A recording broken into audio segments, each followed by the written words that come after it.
Fox Sports. We are La Force. We are Ohio.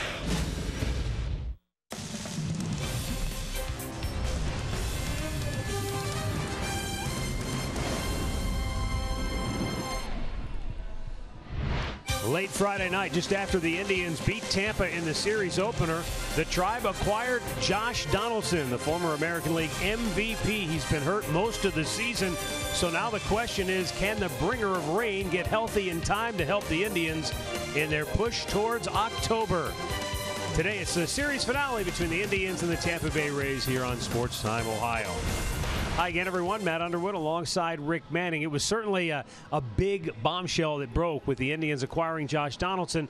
But as I mentioned, Arch, the question now is, can he get on the field? He hasn't played most of the season. Well, he's a very dynamic player when healthy, but he has not been healthy all year long. The last game he played May 28th.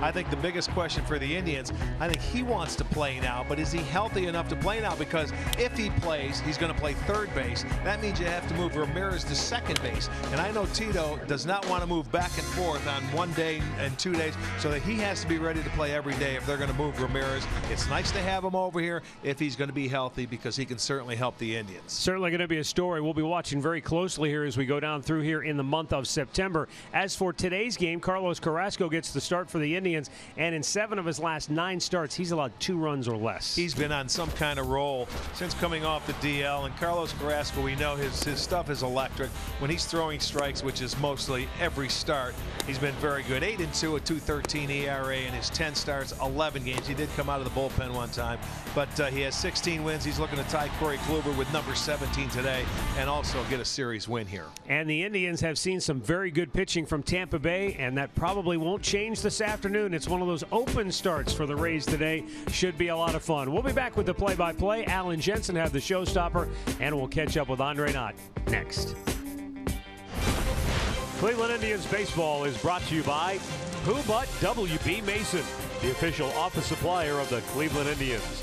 And by your Northern Ohio Honda dealers. Made in Ohio, Ohio proud.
The Indians will try to beat the Rays in this weekend series. Currently, even at a game apiece, Carlos Carrasco on the mound for Cleveland, as it is a busy day downtown with the air show.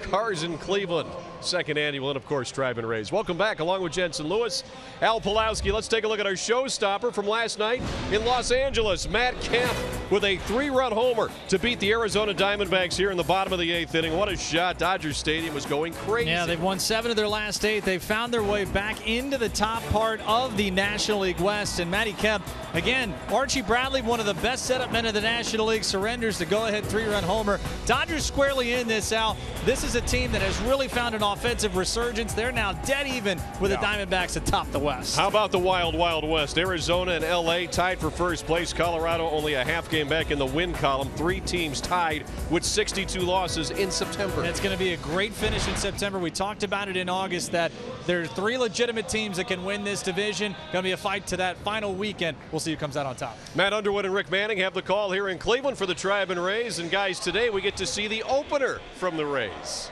Yes, indeed. And, you know, you look at the American League Central Division and you thought, well, this was going to be a runaway and it's not going to be a lot of drama here in the final month of the season. But with the addition of Josh Donaldson, that spices things up. There is plenty to watch and look for now in the month of September as far as the Cleveland Indians are concerned. He's been an elusive man since arriving here in Cleveland. We watched him go through an extensive workout before the game today, and our Andre Knott caught up with the bringer of rain. He was elusive, but we found him, we got him, we talked to him. And I asked him a very simple question, guys. He's won an MVP. Obviously, what happened in Toronto over the last few days, he didn't like. So I asked him, does he still have something that he needs to prove? I've kind of voiced where I'm at right now with you know, the people that are involved with making the decisions, and you know, they're also trying to do their part and trying to look out for me as an athlete as well. You know, I'm a competitor. I'm an athlete. I want to play, and my body feels pretty good. Not pretty good. It feels great, and you know, I'm ready. I'm anxious to kind of get on the field and help this team win. That's great to hear. He's ready to get the team to win, but the other question that I asked him is how important is it for him to play in Toronto next week? He looked at me and said, that's absolutely what I want to do. Been talking to Tito and talking to some around the team. Being on the turf is a worry for him right now with him coming back from that calf injury. Well, it's certainly positive to see him out running, hitting, throwing, looking like the Josh Donaldson we've seen for years. You know, if they knew he could go in there and play third base and play every day right now, I guarantee they'd put him in the lineup because they don't want to start shifting the Ramirez back and forth. But, you know, you don't know that. And if you're going to turf, hey, they'll work it out. They'll figure it out. And let's hope he is healthy and he can help this ball club out. All right, the Indians take the field on a just spectacular Sunday afternoon on this Labor Day weekend. 88 degrees will be our game time temperature under almost completely sunny skies. Just a few puffy white clouds floating around today. Yeah, we will get a look at Carlos Carrasco, who will start for the Indians. He's the Northern Ohio Honda starting pitcher.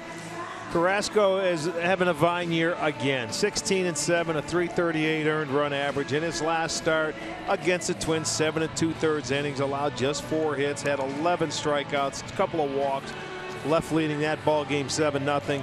He obviously hasn't pitched against Tampa this year, but he has in the past. He's 4-3 in his career and had one of his best games ever against the Rays. And speaking of the Rays, Kevin Cash's starting lineup looks like this. Joey Wendell will lead it off. He's had a good series. Tommy Pham bats second. Ji-Man Choi hits third. C.J. Cron, Brandon Lowe, and Willie Adames in the middle. Jake Bowers, Carlos Gomez, and Adam Moore will round it out. Let's check out the Indians defense, brought to you by Ram. It looks like this. Brantley is in left field, Allen in center, Cabrera over and right. On the infield, Ramirez is at third, Lindor at short, Kipnis at second, Alonso at first, and Perez doing the catching. Sam Holbrook has the plate this afternoon. He's the crew chief. Chris Siegel at first base. Alfonso Marquez at second, and Jim Wolf will be down at third base. Tampa Bay has won 8 of their last 10. They are 72-63 on the year. The Indians come in at 77-58. And the Tribe has reduced their magic number to 14 to clinch the American League Central Division title. Well, a late start here on a Sunday afternoon, 4 o'clock start because of the air show downtown. We may get buzzed this afternoon. All depends on if the Blue Angels have anything left in the tank. They may be finished. A few extra men called up for the Indians, so the dugout, the bullpen, a little more crowded than usual with the addition of September call-ups. Indians don't have a lot to call up. Joey Wendell leading it off. He digs in. Carlos Carrasco is into the line, and his first pitch is a fastball strike.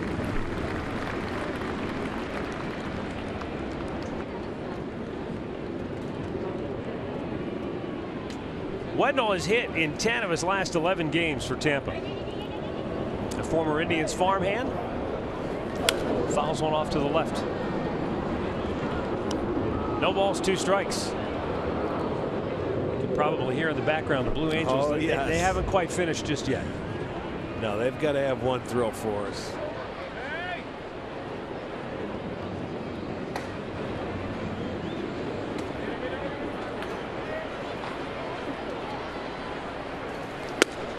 Fastball, straighten him up. I like that pitch. 0-2 count. See if he's trying to throw that little comeback fastball. It hits the inside corner where the left-handers, give up on it. I like that pitch a lot.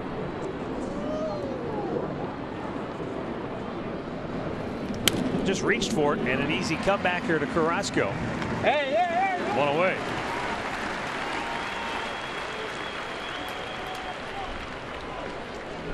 Our storylines are brought to you by Wayside Furniture. It'll be the Indians' first look at the opener, and we'll get to that when Tampa Bay takes the field. And Kipnis, the competitor. He's in there at second base. If you haven't heard by now, Terry Francona, when he talked to Kipnis about the acquisition of Josh Donaldson and the repercussions that it could have on Kipnis, he said he wasn't exactly jumping for joy, but he said, I wouldn't have expected anything less. He's a competitor. Kipnis with a pinch hit home run in the 9th inning last night. Breaking ball in there for a strike.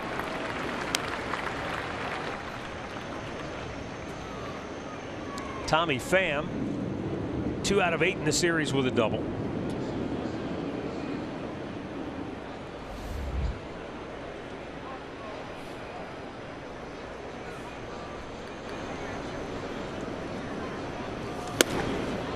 Pham, like Joey Wendell, his teammate, is riding a 7-game hitting streak.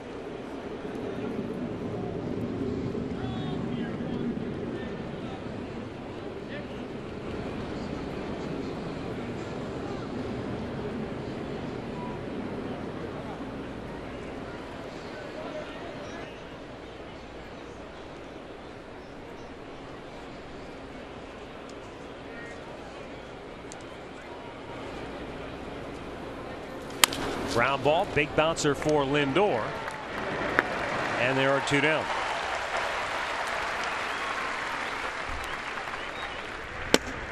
Diego Castillo, he's the starter for Tampa Bay. He's still in the bullpen getting loose because he doesn't go through a normal starting pitcher warm-up routine. He's basically warming up like he would normally warm up for a relief appearance because he's only going to come out and pitch maybe an inning or 2. Don't you remember Carrasco used to do that when he was the starter, and then he got put into the bullpen, and then when they brought him back he did that same thing.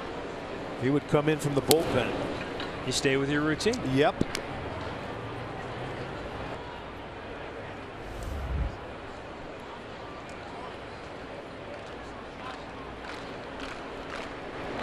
G-Man Choi swinging a hot bat, and there's a base hit. His 4th hit in the series. Crazy. His deal is they should almost bat him leadoff because since they acquired him, Arch, he's hitting .373 with the bases empty and only 7 for 43 when there are men on base. Interesting. He can get on base, and that hit a little sinker down there inside. He pulled it. 2-out single for Choi.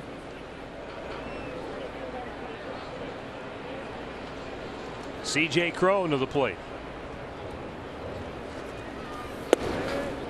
He's the big thumper for Tampa. 25 home runs, 24 doubles, 60 runs driven in on the year.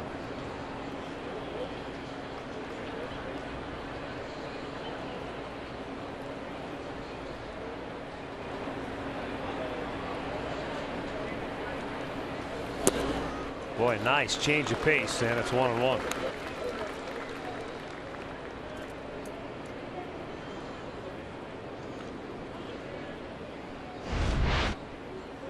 Here's where they numbers say he'll hit the ball most of the time. The Indians have him defensed accordingly. Tied him up. He keeps pitching him like that, and he won't put a ball in play. 96 on the inner part of the plate into off the plate is beautiful. Yeah, from 81 on the off-speed pitch prior to 96. And that's movement. That's not a straight 96. That ball was running in off the plate on a Nissan pitch tracker. That was beautiful pitch. Boy, if he could have that working today, along with his slider going down the way, it's going to be tough to hit.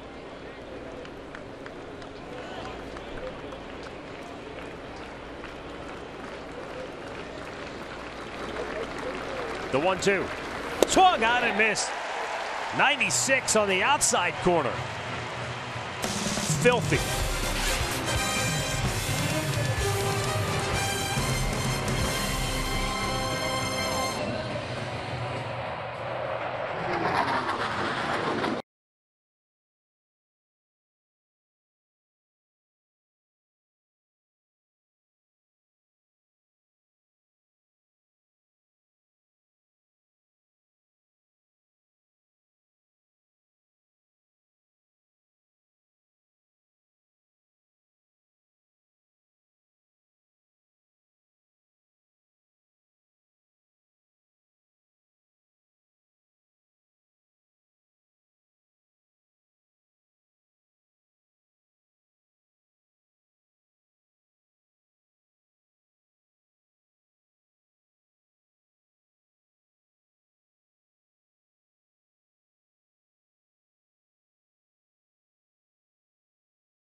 Running in from the bullpen, although he is going to be the starter, and he's what Tampa calls their opener.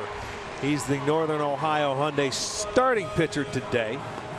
He is 3-2 with a 373. He's blessed with a very good arm. He could get it up there into the high 90s, maybe even triple digits at some point in time with a good slider. Opposition hitting just 189, and he has never pitched against the Indians before. Terry Francona starting 9, brought to you by Progressive Insurance. Francisco Lindor leading it off. Michael Brantley bats second. Jose Ramirez is third.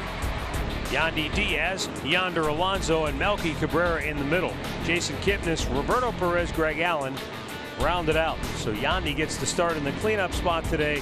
Edwin Encarnacion getting a day off. See if Frankie can accommodate that young fan.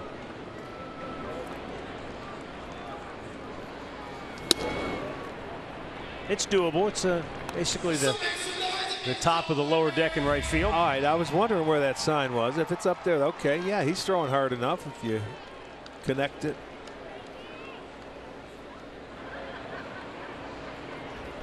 Castillo's 98-mile-an-hour fastball missing in off the plate. In his 3 starts prior to this, Castillo has gone 2 innings, an inning and 2/3, and an inning and 2/3. It's been a different year for Tampa and the way they use their bullpen. Lindor on the 2-0 pitch pops it up on the infield to shortstop Adames. 1 away. Let's set the Rays defense for you. Now we have an opportunity. Bowers is in left field, Pham is in center, and Gomez is over at right. It'll be Wendell at third base. Adames is at short. Lau is at second. Cron is at first, and Moore is doing the catching. Michael Brantley steps in, 3 out of 8 in the series. He is 8th in the American League with a .305 batting average.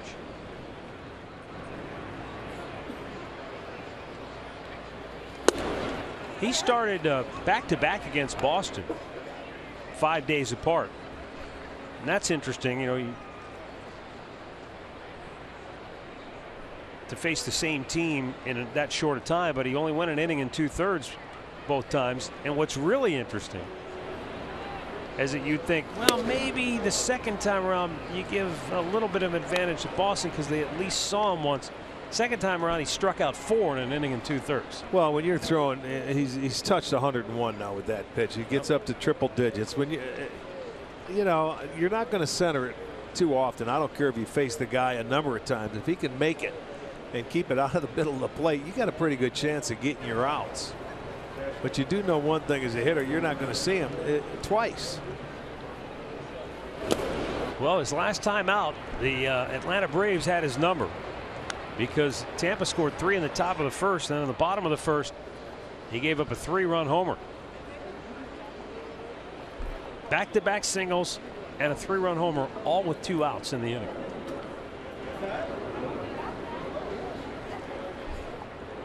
Castillo's 2-1.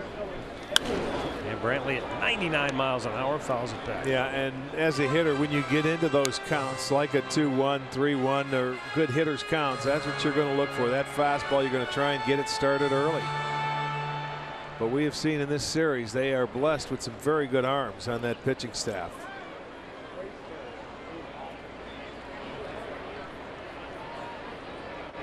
The 2-2. And then he goes to a 92-mile-an-hour slider and strikes him out. That's a nasty pitch.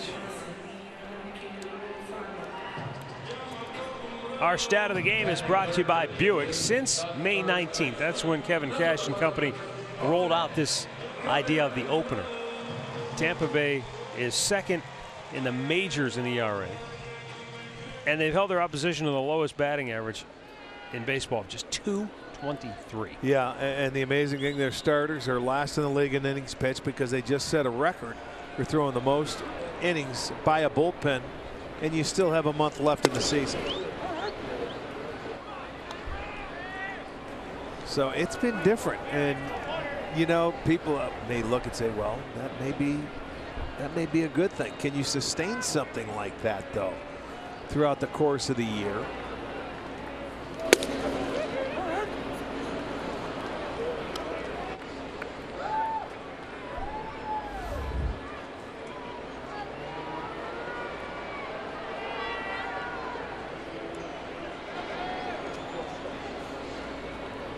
The 0-2. Well, you know how good the Indians' starting pitching rotation has been, and they've allowed an opposition batting average of .239. And that's excellent. Right. And to think Tampa's staff overall is even better than that. .233, wasn't it? Yeah. Impressive.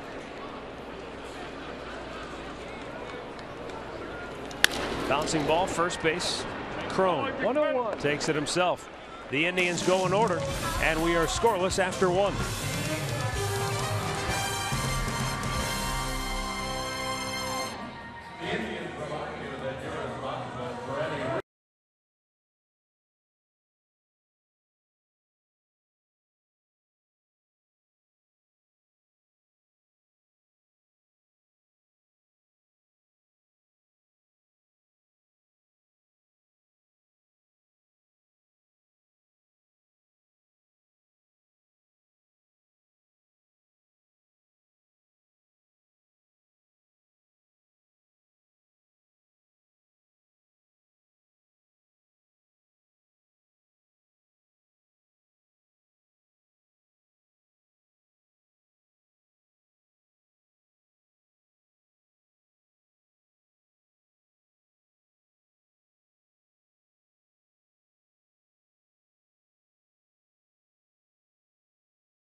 No score.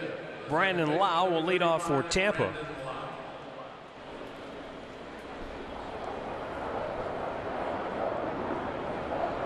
Carlos Carrasco. Brandon Lau sends a fly ball to deep left. It's over Brantley's head and gone. Brandon Lau with his 3rd home run. His 2nd home run in the series. And the Rays will play from in front as they take a 1-0 lead. 18th home run of the year allowed by Carrasco. And he takes it the other way. It's not that easy to just hit a pitch out over the plate and go over that wall in left field. But boy, it was a fastball, 92, out over the plate. He stayed on it. He drove it to left field and gets it out of here. So back-to-back days where this young man has hit a home run. Now Willie Adames to the plate.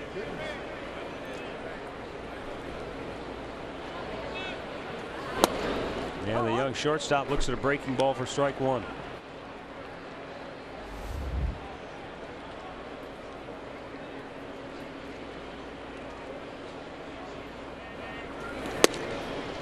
Throws another one, and it's quickly 0-2.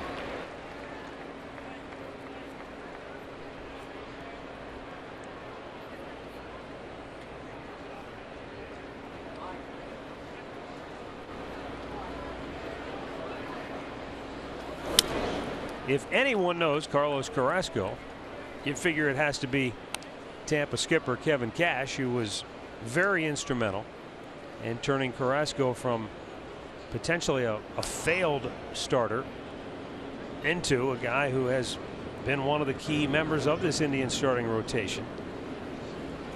But knowing a lot about a guy and being able to relate that to your team and turn that into success is 2 different things. Last year, Cookie made 2 starts against Tampa. He gave up 5 runs total in those 2 starts. And a couple of years ago, he almost threw a no-hitter against the Rays. Yes, he did for 8 2/3 innings. Struck out 13 in that ball game. And I hope he pitches against him when we're down there in Tampa, because he always pitches well in that building. Yeah, he had 8 shutout innings there last year. Takes a long look in here. And the 2-2. Swung out and missed. His 2nd strikeout, 1 down. Let's go down to Andre Knott. Well, I can tell you a couple things. Cookie has already had almost 50 people ask him, will he be pitching down in Tampa when the team is down there? That's how many people show up for him when he pitches for the Indians down in Tampa. Something else he's been working on the last 2-3 starts, trying to throw that fastball in more. He says after going against Minnesota as many times as he did this year and seeing Mauer and some of those guys get comfortable, he's finally understanding what Yan Gomes and Roberto Perez have told him about using that heater in. Then everything else works off of it a little bit better. Well, he's consciously, we've noticed it up here, Andre, throwing more pitches inside, and it looks like with a little movement early. And you know, we talk about it a lot, and he should know. I mean, as long as he's been pitching, that, man, you've got to establish 2 sides of the plate. Especially, like you said, when you're facing a team like Minnesota, you face them 18, 19 times a year, or whatever team is in your division. You have to make adjustments, and one would be pitching in. Jake Bauers bounces one to Jason Kipnis. 2 down. Well, enhance your next game day experience with the MLB Ballpark app. You can access and manage your tickets, enjoy check-in offers, exclusive content, and much more. Download the MLB Ballpark app today. He's on it right now. Carlos Gomez stepping in now for Tampa.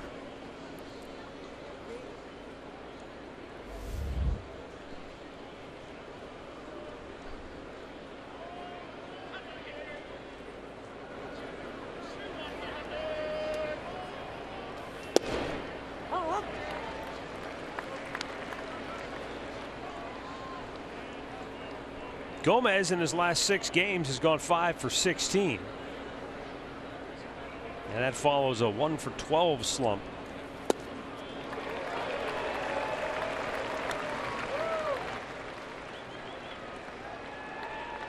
He's in the hole 0-2.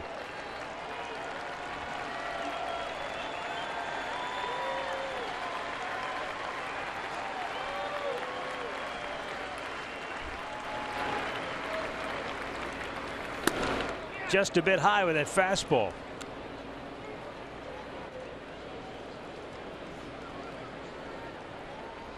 Gomez making his 91st start of the year for Tampa.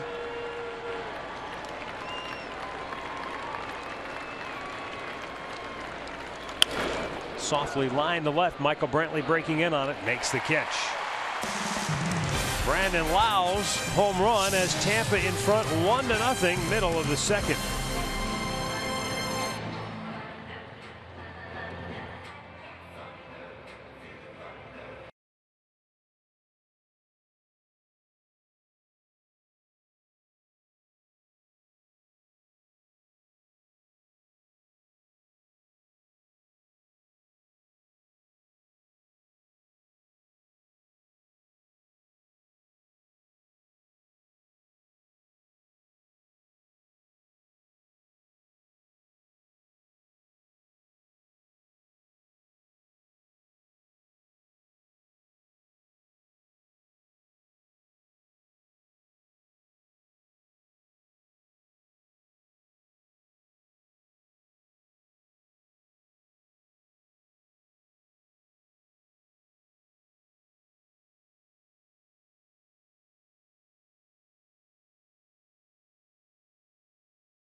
For the Indians.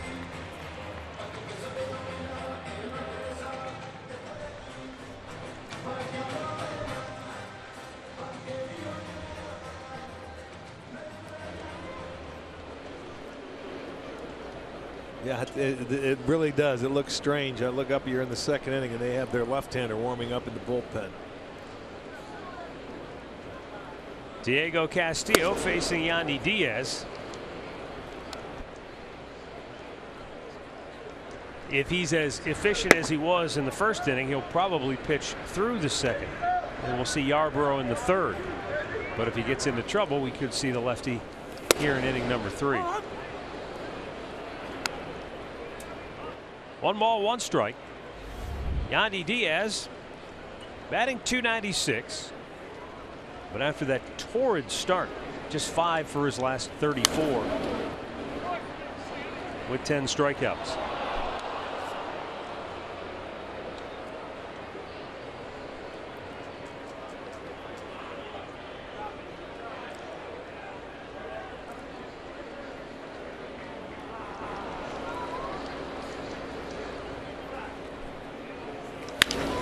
Up the middle, and Yandy Diaz with his first hit in the series, and the Indians get their leadoff man aboard here in the second.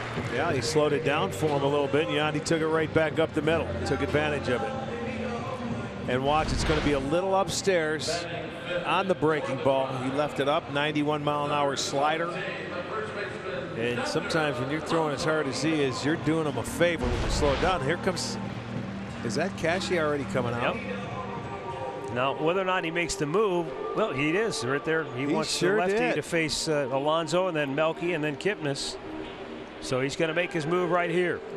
So Diego Castillo faces 4 batters. And now the moves begin. We'll take a timeout. Tampa up 1-0 here in the second.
He gave Tampa a scoreless inning before yielding a leadoff hit to Yanni Diaz here in the second, and now left-hander Ryan Yarbrough coming in. And all of a sudden this game has a feel of the first week of spring training, where you get the starter up to a certain pitch count and you take him out of the game early like this. But Yarbrough is a guy that can go deep. Last time he pitched, he started against Boston and went 5 innings. And he's pitched out of the bullpen and gone as many, I think, as 7 innings. That came back on May 25th, but you know, he'll routinely come out and go 4 or 5 innings in relief. The weird thing about being the opener is you can never win a ball game. You can only lose. Although he has a 1-0 lead and the tying runs on base, he can't lose today. But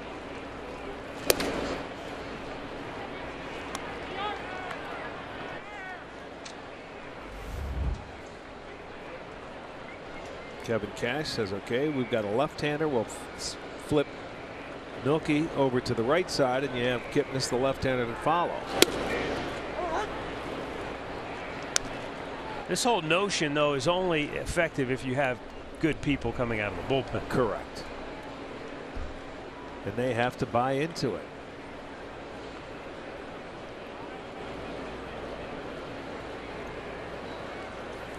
I'm sure Kevin Cash, if he had 4 or 5 Snells on his team, like the guy that pitched yesterday,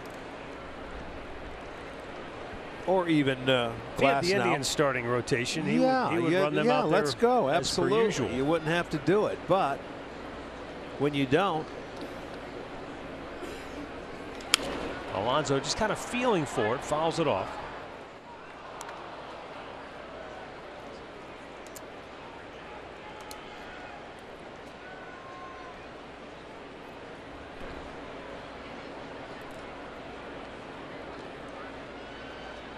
Must be somewhat anticlimactic for guys who are used to pitching later in games. Right. Like to pitch early and you're out of the game. 2-2. Struck him out. Yeah, you have to sit around and wait and watch.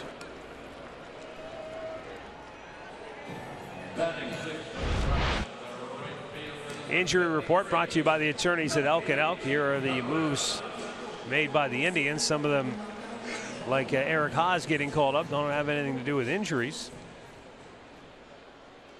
But Josh Donaldson added to the roster, and now it just remains to be seen what happens next.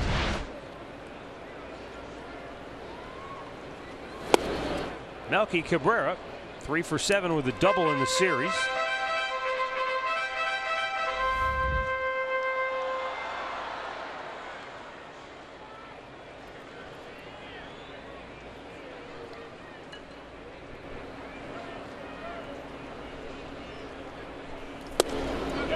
Inside, he went around, says Chris Siegel on the appeal.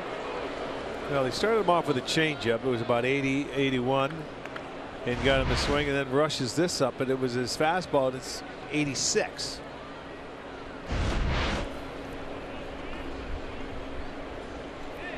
Now coming slider.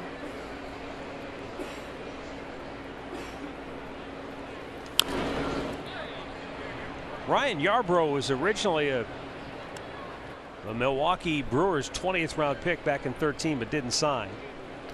Next year he was drafted in the 4th round by Seattle, and then Seattle traded him to Tampa for Drew Smiley. Also in that trade was Malik Smith. Once again, seems like a trade that Tampa has made out on.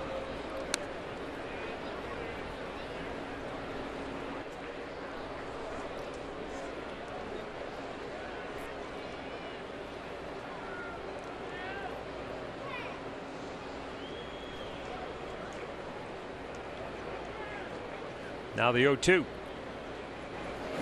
in the dirt. Unfortunately, Tampa's without Malik Smith. He's on the shelf with a viral infection, but he was having a very good year. He's an outfielder, yes, that can run. He has good speed, not a big guy.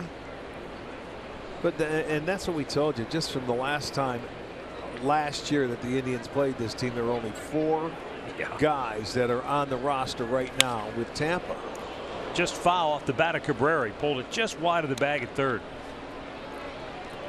So the turnover has been huge And, you know, they're going to end up having to wait and see what a lot of these guys can do.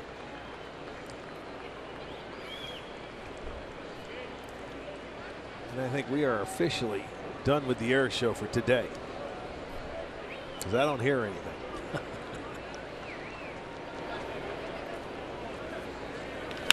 Melky pops one foul on the left side.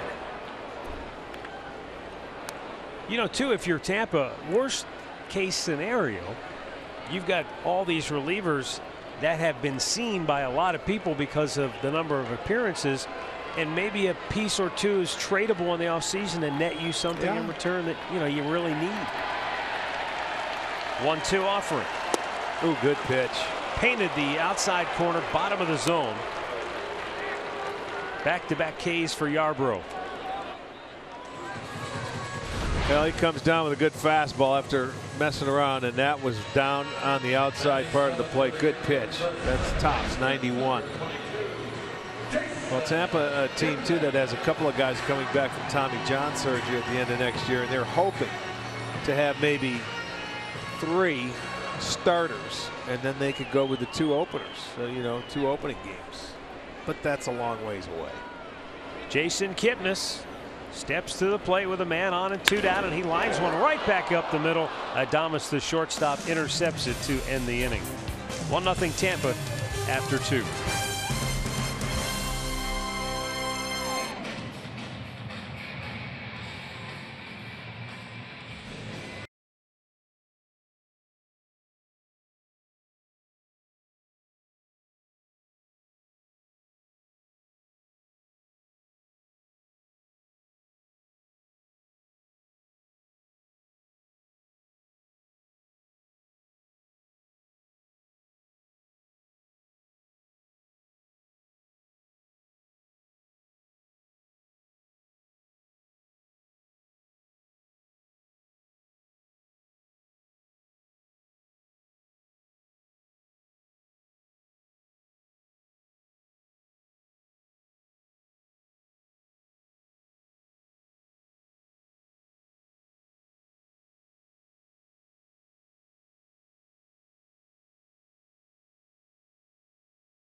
By the Kansas City Royals. That'll take place tomorrow night.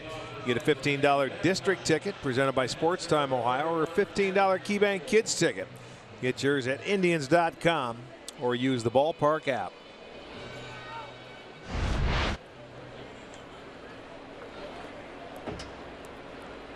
Carlos Carrasco goes to work. 3rd inning, 1-0 Tampa.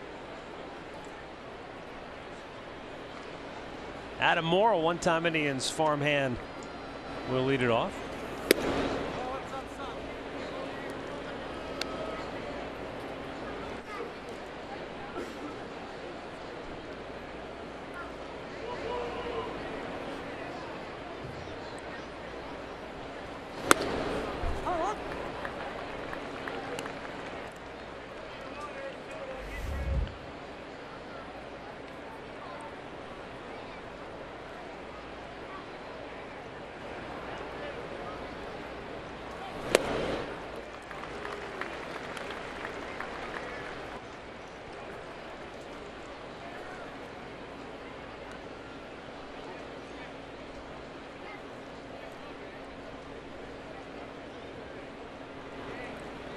Now the 1-2. Good breaking ball. Locked him up. Yeah, he knew it. 3rd strikeout for Carrasco. 1 down here in the 3rd. Good slider. Here we come. He gets a look at it. This one starts in a little bit more, and it locks him up. So the first time through, the Rays 2 for 9 against Carlos, but the one ball was a long ball. That's why they have the lead. Back to the top of the order, and Joey Wendell.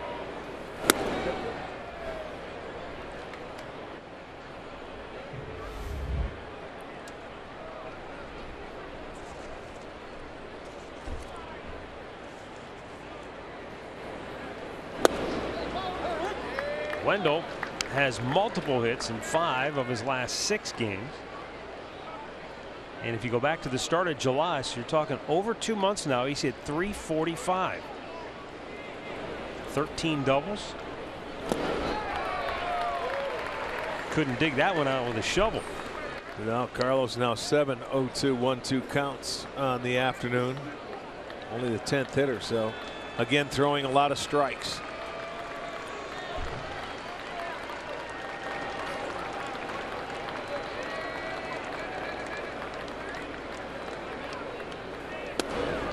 Moved him back off the plate with a fastball. 2-2. Texas leading Minnesota 3-0.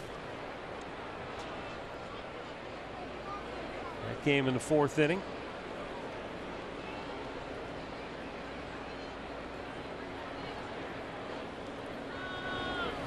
Wendell goes fishing. Carrasco strikes him out. Back-to-back Ks for Cookie here in the 3rd. To the plate now for the Rays, the center fielder Tommy Pham. Kia drive to success. American League leaderboard in the win column. Corey Kluber, Blake Snell, Luis Severino at 17. Carrasco trying to make it a foursome. Tommy Pham grounded out his only time up in the 1st. Takes down low.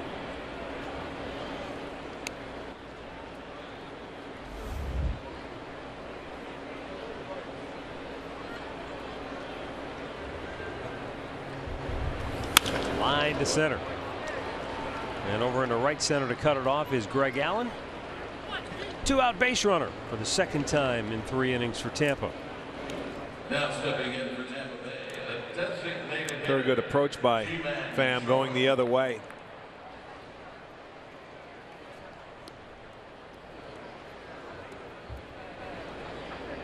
And G-Man Choi to the plate. See if it holds true. People on, runners on base or in scoring position. He doesn't hit, but he had the first hit today with 2 outs.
Good pitch. In for a strike, bottom of the zone. Both of his hits yesterday, speaking of Choi, single and a double, came with the bases empty. In that 6th inning in which Tampa scored their 4 runs, Matt Duffy had the 3rd consecutive hit to open the inning. And then G-Man Choi came up and grounded out.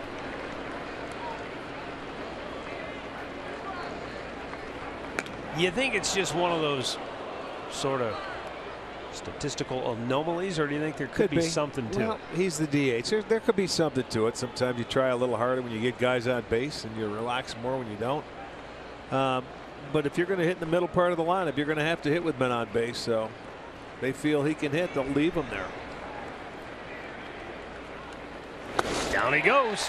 Carrasco with his 5th strikeout. Cookie fans 3 here in the 3rd inning. He gets more looking. Wendell fishing, and Choi goes searching as well. It's 1-0 Tampa, middle of the third.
Stay tuned later in the game for our Miller Lite Hold True moment.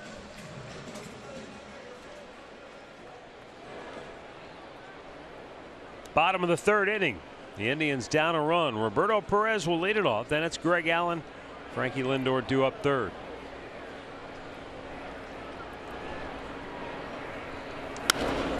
Roberto swings, fouls the first pitch back.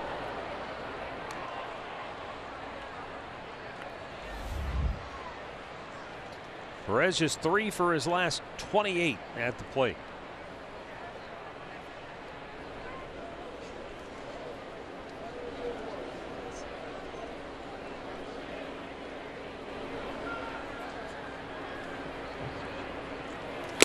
Couldn't catch up. 0-2 the count. Ryan Yarbrough came on in relief in the second inning. Struck out a pair, retired the 3 hitters that he faced. And they'll look to him for multiple innings of relief here this afternoon.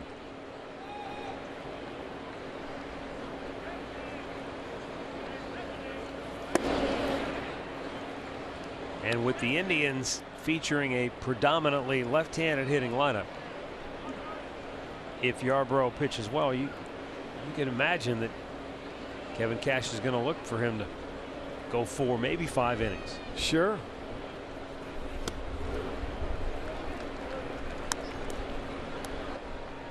Though with the expanded rosters, he's got a few extra toys to play with. Who knows? Well, the Indians, you know, with the 4 switch hitters in their lineup, though, flip them over, but good pitch. Roberto catches a break, stays alive, full count. Watch this one inside. It's right there, and didn't bite. It was down, and they hold it. Popped him up, foul. I think that was a ball as a catcher. That's got to be a hard one to catch and keep it in the strike zone because it's got so much downward movement. Well, it's by the coming down time you glove it, the umpire looks at it and sees your glove way down there and probably thinks, oh, that's way out of the zone. Yeah, and it's where it goes past the hitter, you know, not where he catches it. But it is tough because you can't turn your glove around this way.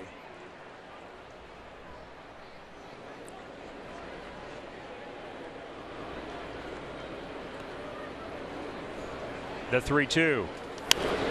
Pop back our way and into the seats.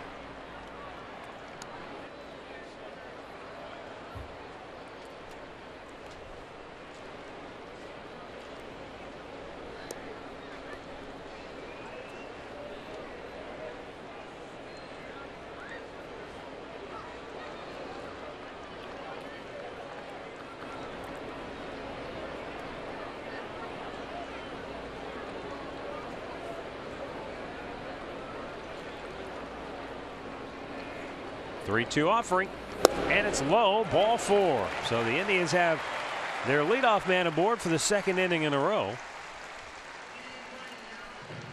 Don't forget, tomorrow we're going to keep it going with these 4 o'clock starts. Labor Day afternoon affair. Adam Pletko will go for the Tribe. Our coverage begins with Indians Live at 3:30. All the action at 4 right here on Sports Time Ohio and streaming live on Fox Sports Go. Yes, for the Kansas City series, we'll have a 4-7-1. 3 different start times before we head out on the road to Toronto.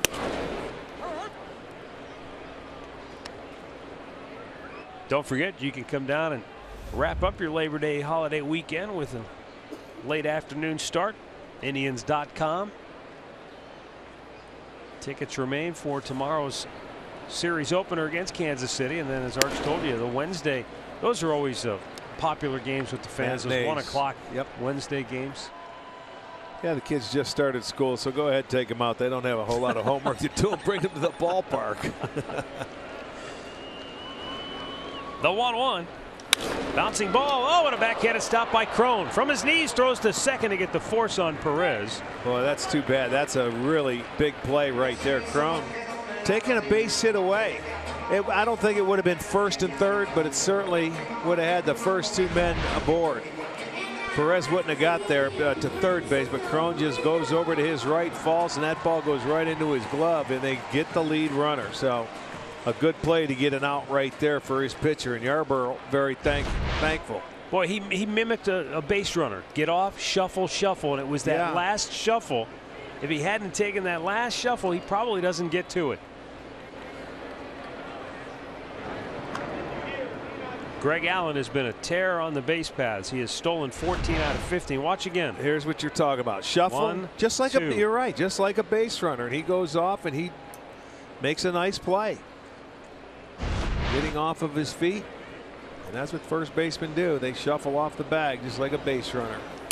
Lindor trying to bunt, but pushed it foul off to the right.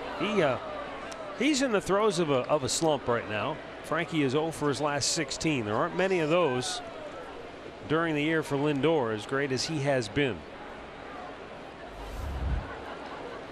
He is now tied for the league lead in runs scored. Remember, there was a time where he had so many more runs scored than anybody else. It wasn't even a race. Well, all of a sudden, is Mookie tied with Mookie? Mookie Betts and he both have 110. Greg Allen takes off, and the throw is a good one. Greg is caught. I mean, a dynamite throw by Adam Moore, right on the bag. Well, he took his time as he gets up, and I mean, when he fires it, he fires a seed. It was a good pitch to throw on a high fastball, and it is right on the money where they're able to tag him before that hand gets into the base. There it is, right on the shoulder. Really a good throw by Moore. So that'll get to 2 outs now, and that is only their 28th caught stealing this year. Second time Allen's been caught. Yes, their percentage is great. Lindor chops it to third. What a diving stop. And the throw is in time to get him. Wow, what a play by Joey Wendell. Watch him diving across the bag into foul ground, and then gets up and throws him out.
And the Rays locked up in another good one. 1-0 Tampa as we go to the fourth. C.J. Cron will lead it off for the Rays. Cron struck out his only time up in the first inning. And he sends a fly ball to deep center. Greg Allen's going to watch this one sail out of here. Second home run of the day for Tampa. Both of them solo shots. And that's number 26 for Cron. And both home runs leading off an inning for Tampa. So it's 2-0 now in favor of the Rays. And that is Cron's 26th homer. Take a look at the pitch. Breaking ball left middle of the plate. Gets an extension, and he knew it as soon as he hit it. So they will take a 2-0 lead now. Well, we're joined now by Indians team president Chris Antonetti. Busy weekend. It's been busy on a lot of fronts. Were you surprised how this deal came together? Because everything seemed like it was kind of quiet, and all indications were there probably wasn't going to be anything happen. How fast did this come together? Well, we really didn't know anything until 1 o'clock on Friday, and that was the time at which Josh cleared waivers. Had another team claimed him, we would not have had the opportunity to trade for him. So we had to do our due diligence to have the information we needed to determine our interest level before then, but we didn't know whether or not we'd have the opportunity to negotiate a deal until 1 o'clock on Friday. Well, for fans who may not be aware, we're talking about Josh Donaldson, who the Indians acquired right before the August 31st deadline to have players on your roster to be available for potential postseason games. So you acquire Donaldson. Then the other big question, Chris, and I think everybody's wondering, where is he at health-wise, and how soon could we see him in a big league game wearing an Indians uniform? So the good news from a health standpoint, he's in a really good spot. He did everything today. He did agility drills. He ran the bases, took ground balls at third base, took BP, and felt great afterwards. I think our biggest challenge in front of us is how do we build up his volume, and where do we do that? And as we're looking at that, there's a few pieces to the equation. There's what's best for Josh, what's the best environment for him to do that, and then what impact does that have on other players, because it will necessitate Jose Ramirez transitioning to second base, right, and also Jason Kipnis getting some balls in the outfield, and both those guys need some time to do that. And you want this guy back full time before you make that move and put Jose to second, I'm sure, if he can go out there and play third base every game. It may not have to be every day, but we want him to be able to go out there to the point where we don't feel we need to have Jose bounce back and forth. So if Josh is going to have a day off here or there, maybe Yandy or Eric or someone else plays third base, but we definitely do not want Jose bouncing back and forth. And I think it says a lot about the guys and the team that we have, and it's been part of our identity for the past few seasons, that players have been so selfless. And when Jose thought about that, or when we talked with Kip, a few weeks ago, they both indicated an interest. Like, if we can make our team better and help us, give us a better chance to win the World Series, we'll do whatever we need to do. Yeah, we were sitting here Friday and never heard anything, which is the deadline. And you said it never cleared to 1 o'clock. And then right before the end of Friday night's game, we say, holy smokes, we just got Donaldson. We were looking at each other. Yeah. We thought it was said and done and it would stay put, but things change in a hurry. It can change in a hurry. We didn't get the deal done until, I think, close to 11 o'clock on Friday. Yeah. 2 balls, 2 strikes, 1 down here in the fourth. Indians down 2-0, and Willie Adames has his second hit in the series. An opposite field single with 1 down, and that's going to bring up Jake Bauers. Is it unsettling at all for you, for Tito, not just to make a trade this late in the season that could disrupt the flow of the team because you're going to have some people possibly moving around, but sort of this uncertainty hanging over the availability of Donaldson, at least in the short term? Yes, it's very uncomfortable, and we know that it's going to affect not only Josh, but really the entirety of our team. And in this particular case, 2 of our more established players will have to look at different positions. So it's not a decision we took lightly. We spent quite a bit of time talking through it with Tito, our coaching staff, various members of our front office, and other personnel to really decide, is this the right thing to do? And the benefit, if he can come back and is healthy and can help this ball club, it could be a big impact. That's how we feel. We believe he can be a difference maker. Sure. If he comes back and he's healthy and approaches anywhere near what we think he's capable of doing as a player on either side of the ball, we feel it appreciably helps our team. And that was really the driving factor in the decision. I know he didn't meet with the media until right before the game, so we didn't have a chance to see him. I know Andre spoke with him. I'm just curious your thoughts. If it were up to Josh, would he say, put me in tomorrow, I'll start tomorrow? He very well kind of feels that way, doesn't he? Yeah, he does.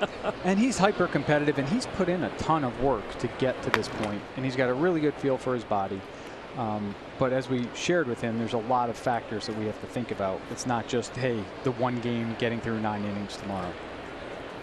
Well, and the thing of it is, you can't send him to the minor leagues unless he's on the disabled list, correct? To where he could go down there and rehab on a daily basis. That's right. For him to play in minor league games, we would have to place him on the disabled list. We can backdate it to yesterday, so we'd only miss 9 days from this point forward, but that's the minimum amount of time he'd need to be in the minor leagues. And that's something you're kind of working through now. We are working through that now. So after Josh worked out today, he had a chance to visit with our medical group. Following that meeting, Tito and I had a chance to visit with Josh and talk through it, hear his perspective. Following that, we decided, you know what, let's take all this information in, let's let the game play out, and then we'll reconnect afterwards. That sounds like best case scenario. If he would go on the disabled list to get down there, then you'd have a much better idea with 9 days to see down in the minor leagues. That's right. And it also gives, not only for Josh, but for the other guys, time to acclimate to different positions. Right. Carlos Carrasco working to Jake Bauers with 1 on 1 out.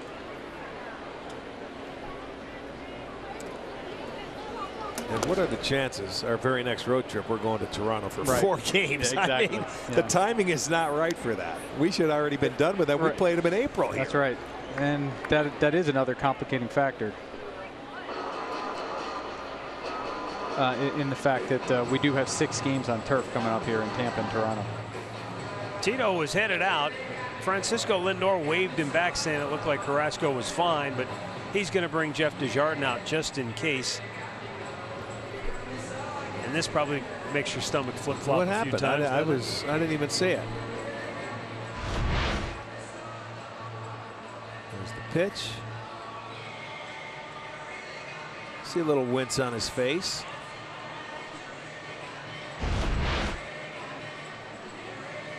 He's convinced him that he's okay, whatever it was. Speaking of pitching, Trevor Bauer, any update? When could we potentially maybe see him throwing again, or maybe back in a game? We don't have a definitive timetable at this point. We're still hopeful that it will be within the next few weeks, but this is one of those things that we really almost need to treat it day to day and build his activity off how he's feeling. And there are 2 things we need to see. One is the healing on the scan and see how the bone's doing, and then 2, just Trevor's symptoms. Fortunately, there's been some healing with the bone, which has been good to see. The other things we need to work through is making sure that there's not swelling in the joint and that Trevor is able to put his full pressure on that foot and ankle without it affecting other parts of his delivery. And those are the variables we're trying to balance. Has he been able to throw off the mound and do some things like that to get a read on it at all to this point? He did. He threw off the mound late last week. We've backed off that a little bit just to make sure that he's doing okay. He's had a couple of recovery days, and then that will be the next part of his progression, continuing to build towards that. Boy, you talk about uncomfortable if you're not just Trevor Bauer, but any player going through that. You got all these sets of eyes looking for the slightest little hiccup. And Trevor's so competitive. He desperately wants to be out there. And he early on in the rehab process was like, hey, why am I only rehabbing for 4 hours a day? What, can I do 2 sessions? Will that make me come back faster? So I walked in the other day when we had rain. I don't know if it was Friday. It must have been Friday night. He was throwing underneath where the trucks were as I walked in, and I mean a long tossing down there with all those guys. He wanted to get back, and he's doing everything he possibly can to keep his arm and body in condition to be able to come out and compete when his ankle's ready. A walk to Jake Bauers has Rays at first and second with 1 out, and now Carlos Gomez coming to the plate. Tampa on top 2-0. Couple of solo home runs, one by Brandon Lau in the second, one by C.J. Cron here in the 4th inning. So we might as well keep the injury train rolling. Next stop, Andrew Miller. What's the latest there? We saw him out on the field. Good day today game. for him. Yeah, he's feeling much better over the course of the last few days, and I think this time off is really going to benefit him. He said, my arms never felt better. Played catch today, felt really good. Now we'll just begin building up his volume and try to find a place for him to play, hopefully in the near future. Do you think the knee could have maybe had something to do with the arm? Because when you're favoring something like that, something else goes. Yeah. It's hard to disentangle and figure those or untangle those things and figure it out. It very well could have Arch. We're not sure. But thankfully, it seems like it was something relatively minor. Disentangle. I like that one. Yeah. Vocabulary word for the day.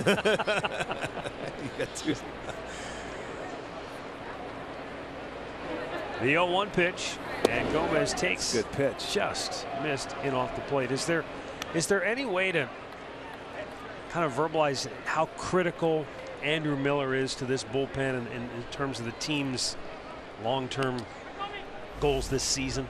I think the best way to do that is reflect back to 2016 and think about the impact that he made when he was at his peak and fully healthy. And I mean, he was instrumental in us being able to get as far as we did that year. Because hopefully this year we don't need him to absorb that type of burden, because we feel like we've had some other weapons out there that could complement him and help him out. Right. But you still, I mean, the good thing and the plus side of it is there's still 27, 26 games after today, games to go before, and even another 4 or 5 before playoffs start, really, for us. That's right. And that was one of the things we were considering as we made the decision on Andrew. Down goes Gomez, a half dozen Ks for Cookie. Is that we wanted, let's make sure we get him as close to 100% as possible while we still have time. What we didn't want to do is have him continue to push through it, get to the latter part of September, and have that still be lingering where he wouldn't be able to go out and compete at his best. And it's so hard for guys like that, like Andrew, who's so competitive and desperately wants to be out there, not only for himself to compete, but for the team. Well, I believe that for the ball club, right? I'm sure he feels slighted because he's missed a lot of time this year and he wanted to compete, and you know, he knows he's a big part of that bullpen and we need it. Yep. He feels that responsibility. Sure he does. Adam Moore struck out looking in the third. He bats with 2 on 2 out here in the fourth. Carrasco trying to keep it a 2-0 game and not allow the Rays to get any further ahead. Are you intrigued by what Kevin Cash and his guys are doing with the open start, as it's now come to be known? We are. I mean, we've been intrigued and have thought about that concept for a period of time. But you know, what you really have to do is think about what's the best way to use the guys on your roster.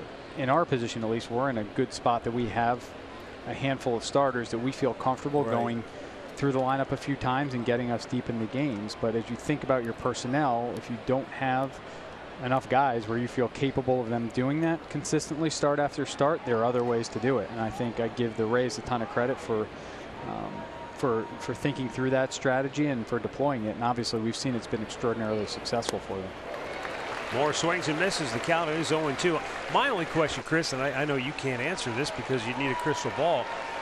I'm just curious, long term, is this something that's viable in Major League Baseball? It's a great question. I think you have to really think about how the composition of your pitching staff, and inclusive of how much flexibility that you have with that group of guys. Because if you have a handful of players that are out of options, or you don't have a lot of roster flexibility, and things go wrong, it may be tough to execute the best laid plans. Thanks for stopping by. Appreciate it. Busy weekend. My pleasure, guys. Thank you. Let's go get some sleep. 2-0 Tampa, middle of the fourth.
Cycle Saturday at Edgewater Park.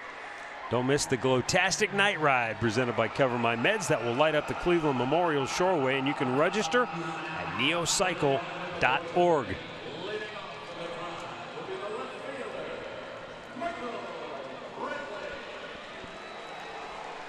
Well, it's 2-0 Tampa, bottom of the fourth inning. Reliever Ryan Yarbrough out for his third inning of work. Tampa bullpen is quiet. Diego Castillo started. He pitched a scoreless inning. Gave up a leadoff single in the second. Yarbrough has only allowed one base runner, a leadoff walk in the third. And Michael Brantley takes a strike.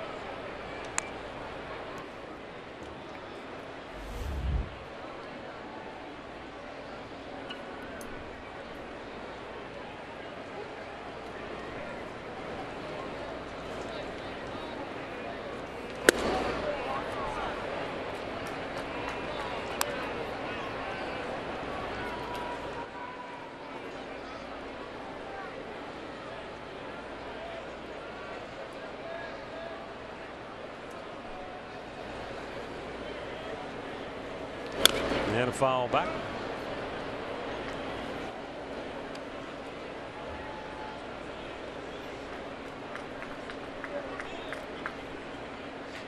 Michael Brantley struck out swinging in the first. Over his last 27 games, Brantley has hit .340. But he's fooled on that pitch. It's a nice breaking ball. Yeah, it really was. Third K for Yarbrough.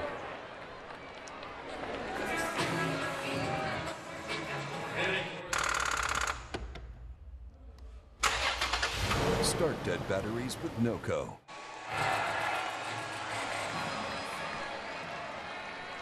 Matt Underwood, Rick Manning, Andre Knott with you here at Progressive Field on a beautiful Sunday afternoon.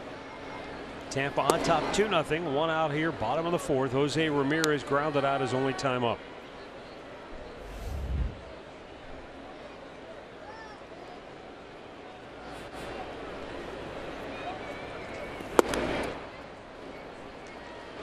Two balls and no strikes. Indians with just one hit, and that was the leadoff single in the second inning by Yandy Diaz, and that ended up Diego Castillo's day. He went 1+.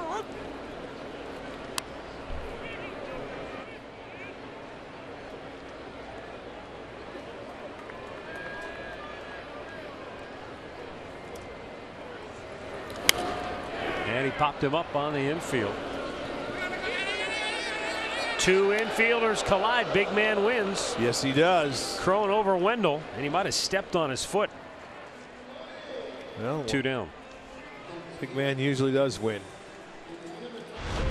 They were both calling for it, and more than once. They're both yelling. Someone's got to give way, though. And you know, when Wendell was playing second base, he's playing third today. Crone was playing first. The bottom line is you catch the ball. Here's Yandy Diaz. He has the Indians' only hit today.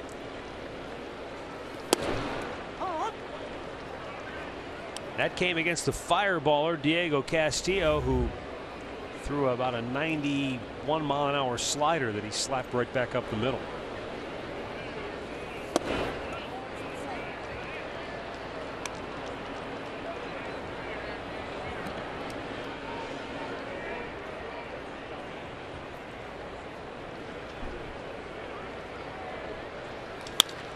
Routine bouncer to short.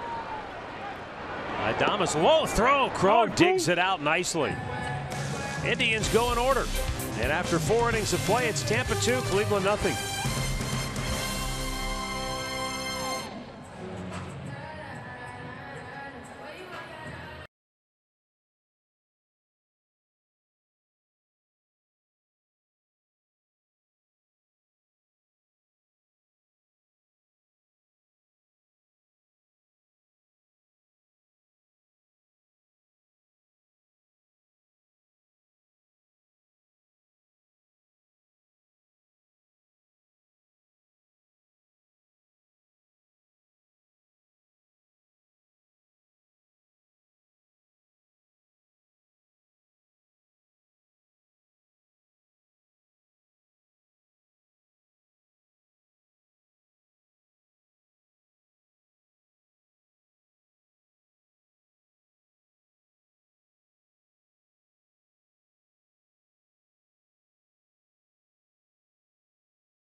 Cleveland Indians baseball is brought to you by the 2019 Kia Sorrento, the perfect getaway vehicle. Visit KiaDealers.com to learn more. By Levin Furniture. For the best deals on furniture and mattresses, shop Levin's. And by your Chevy Network dealers. Visit clickchevy.com. Chevrolet, find new roads. Oh, cars in Cleveland. Look at that Camaro. They really had some beautiful looking cars down there today. Swing and a miss by Joey Wendell leading off here in inning number 5. He's 0 for 2. And if you wanted to sell your house, we can get you one.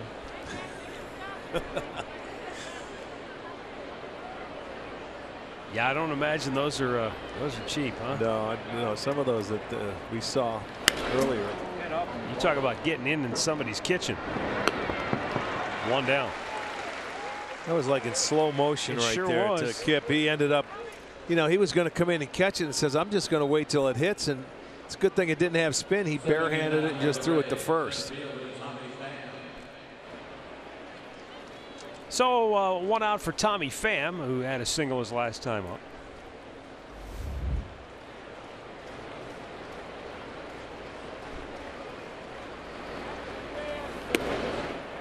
Once again, Carrasco now with 9 consecutive starts with 6 or more strikeouts with his 6 today. He has 72 strikeouts and 9 walks in his last 9 games.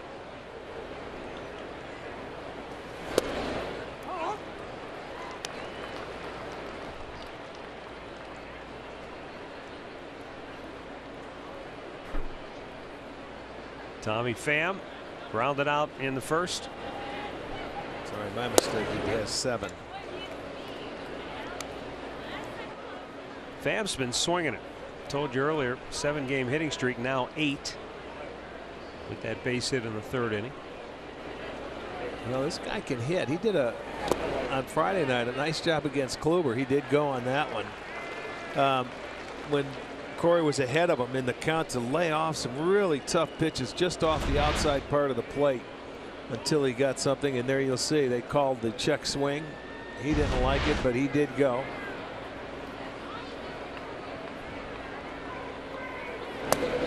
Just missed with that breaking ball in off the plate. Full count.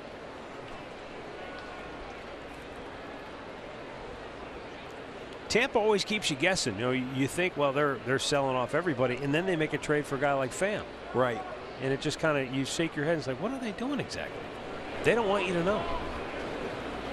Swung on and missed. Oh, Carrasco just reared back for some good old-fashioned heat. Strikeout number 8.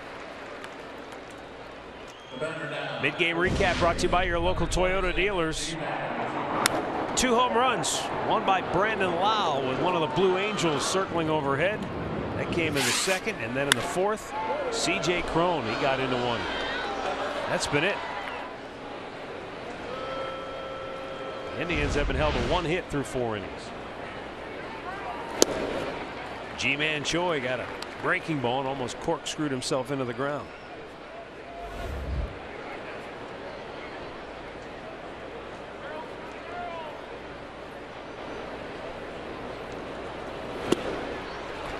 Swinging over the top. Looking fastball. He's swinging at sliders. So far this afternoon, Carrasco 20 swings and misses. He's got to throw it again, doesn't he? Absolutely. And it doesn't have to be for a strike necessarily. Throws a fastball away to see if he can tempt him. That's all right. Take him off the slider. Nothing wrong with that. Trying to set up for another pitch, but I'm sure that's how they want to get him out after he swings at the first 2 like that.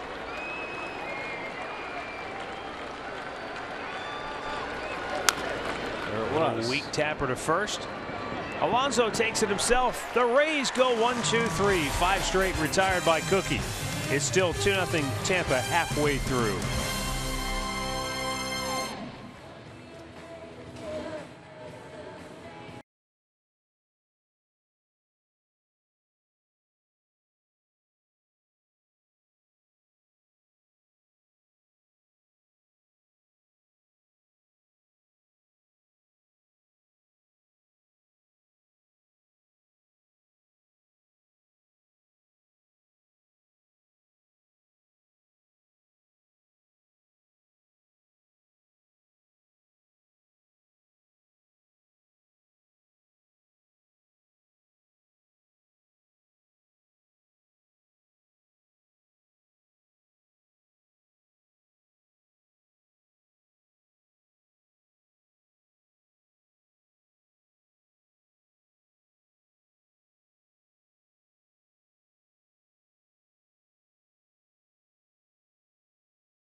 top. The OHIO was in full effect yesterday down in Columbus, where the Buckeyes had a convincing season opening win over Oregon State. You score 77 points. Wow. In your first game. Got to feel pretty good, although the defense did allow 31. They had a little rain delay, didn't they? Yeah, how about that? I turned on the game to watch it, and they said, no. It's 90 minutes. Suspended. Yeah, because of the lightning. And then when I turned it back on, it looked like this. The sun was out. Very weird.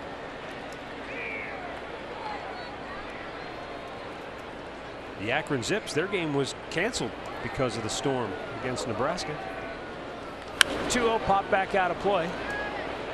So what a bummer that is. You travel all the way to Lincoln. You're there to play a game and then get on the plane and come back home. Yeah, that is frustrating because, you know, football games are never canceled. At least I hope they flew. I never even. Well, that's true. They might not be. Maybe using the Bocenic bus lines.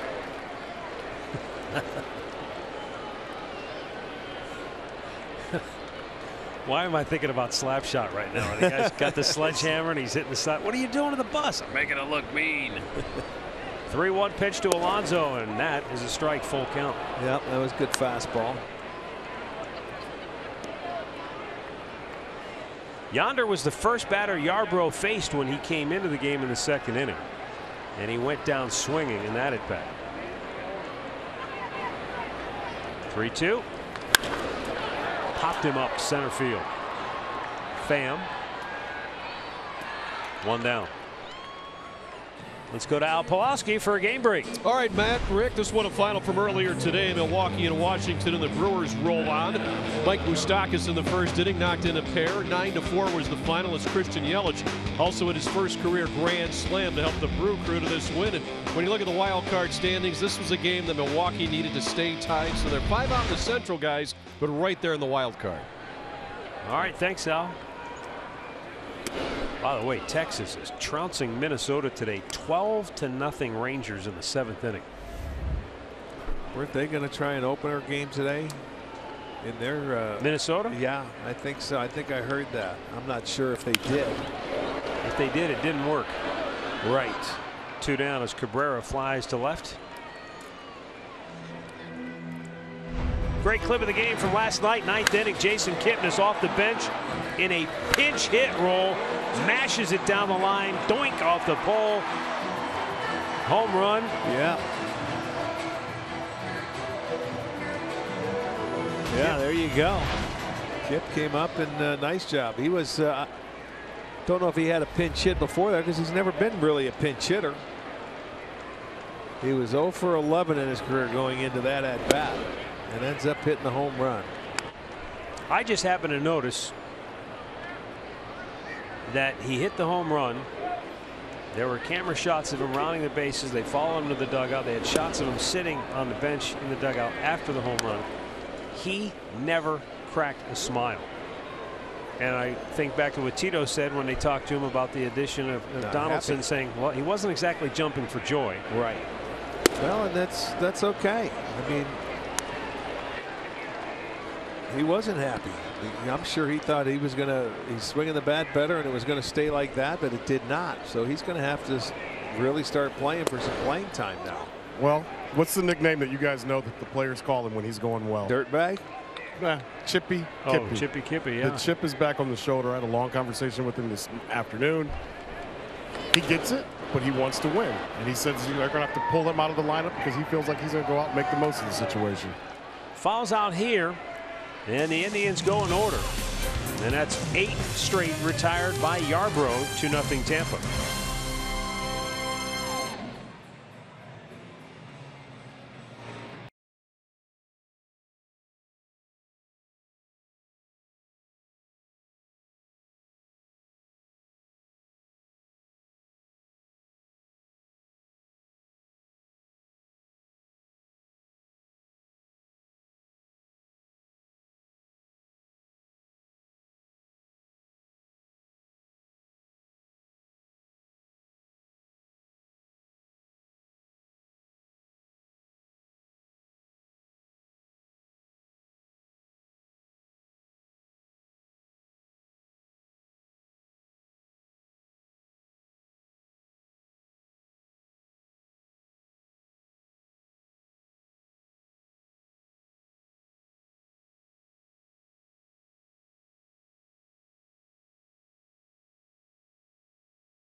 Frank Kona are very good friends, but today that friendship may have taken a turn for the worse. Let's go down to Andre. It may have taken. There's Kevin Cash. That is the scooter. That is Tito's scooter. As you see, they put it in a very nice place. Shortstop during BP.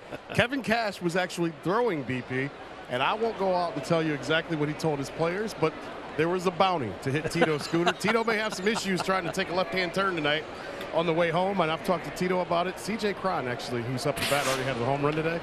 He already made a little bit more money before this game even started. I won't detail exactly how much, but it's been a good day for CJ. 500. Look at no secrets around here, I guess. I talked to Tito. He hadn't seen the damage before the game, but I told him it was damaged. He said Kevin will pay. Deep right field, down the line it goes, and that is off the wall and a fair ball. Throw to second, and just a little tardy as Crone slides in with a leadoff double. So C.J. Crone, who homered his last time up, now has a double and an extra $500 in his pocket for taking a shot at Tito's scooter in batting practice. Well, that's really a good swing. This guy, you know, that's his 25th double. He's got 26 home runs, so shoots it the other way, keeps it fair. And a big man, it was close at second base. In comes the throw, and his foot was on the base. They're thinking they're going to maybe take a look at it, but I don't think so. His foot got in there, and he was okay. So that'll be a leadoff double. He's now 2 for 3. And you know, I remember watching Crone play out with the Angels. He just never had an opportunity to play every day when they signed Pujols, who was playing first base. Never had a prolonged opportunity. Yeah. But I'll tell you what, he's got a right-handed bat with pop.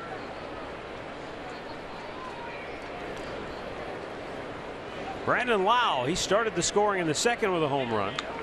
And he hits this one to right field. Cabrera making the catch. Crone tagging. He's going to try to go to third. Here's the throw. It's in time. They got him. Wow. Oh, what a throw. Holy mackerel. Cabrera on the fly.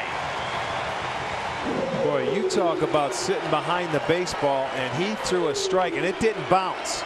This was all the way in the air where Ramirez could come out and get it. That's an outstanding throw. Holy smokes. I didn't think his arm was still that good, but boy, I remember when he came up, it was good.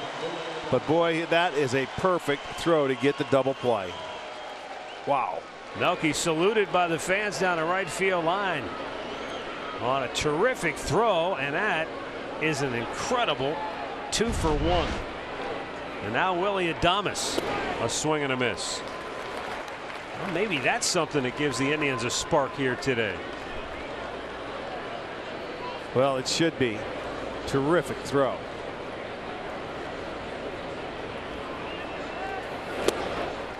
Oh, and 2 the count on Adames.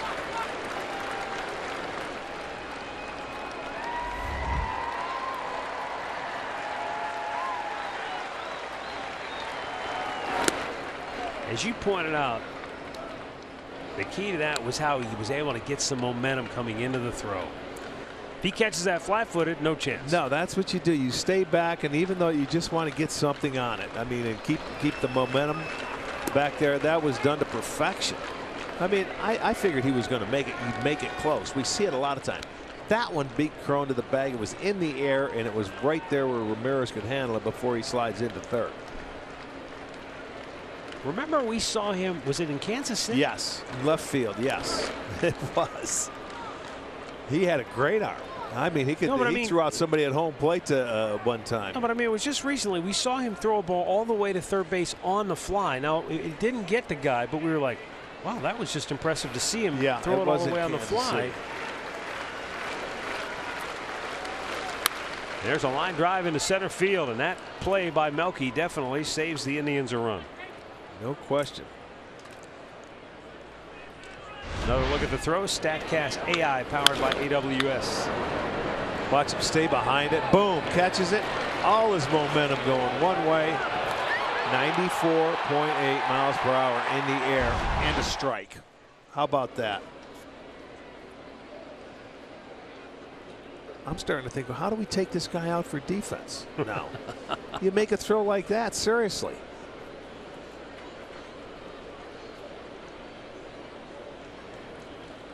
I think so much of it with Cabrera was the time he missed. It's taken a while. Time to just get back into game shape, and I'm kind of with you. Maybe the wheels aren't what they once were, so I can see maybe you take him out if you've got somebody who you think's faster that can cover more ground. But that throw right there, you make a throw like that, you're not coming out of the game. And he can swing it from the right side as well.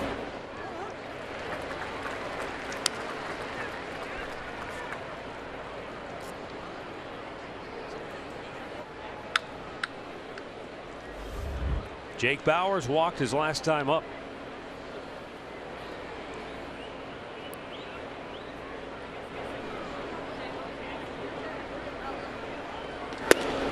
Good pitch. All right, see if they start the runner here now on a 1-2 count. Figures Carrasco may throw that slider here. I mean, Adams has stolen 6 out of Adames, I should say, 6 out of 10. Throw to first, keep him honest.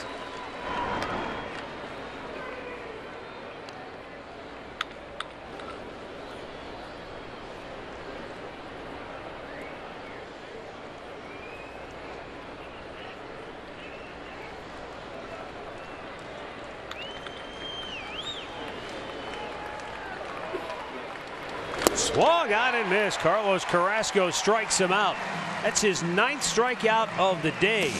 But the play of the game defensively, the milkman.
Ryan Yarbrough has thrown 4 no-hit, scoreless innings of relief. He has walked 1 batter and has struck out 3.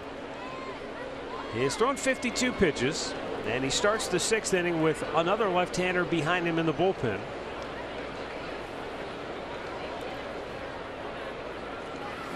Mentioned before, the idea of what we used to call a bullpen game, now it's called an opener. It only works, it can only be successful if you have the people that can go out and pitch well and execute. For example, Minnesota tried it today down in Texas. They've used 6 pitchers in that game. Minnesota has. All 6 pitchers have allowed runs, and they're losing 13-1 in the 8th inning. So maybe they'll scrap that ball game the next time they try. I don't know. It just. Well, if you have the starters, you're going to use your starters. It's plain and simple. Wow, what a smash to third, and Wendell able to glove it. Well, that might be the hardest hit ball off him so far today.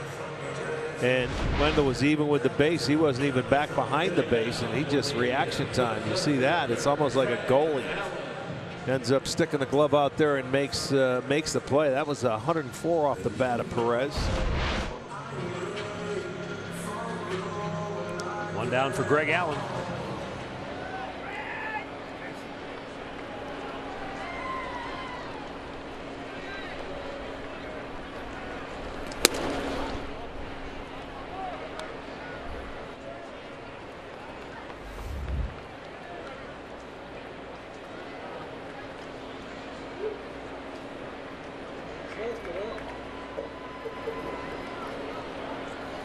Swung out and missed. 1-1. Send out some birthday wishes. Paul Correco of Beechwood's 96. Bob and Dick Volts of Sandusky Twins are 94. Pat Welch of Newcomerstown is 70. Ruth Anderson of Lodi is 90. Happy birthday.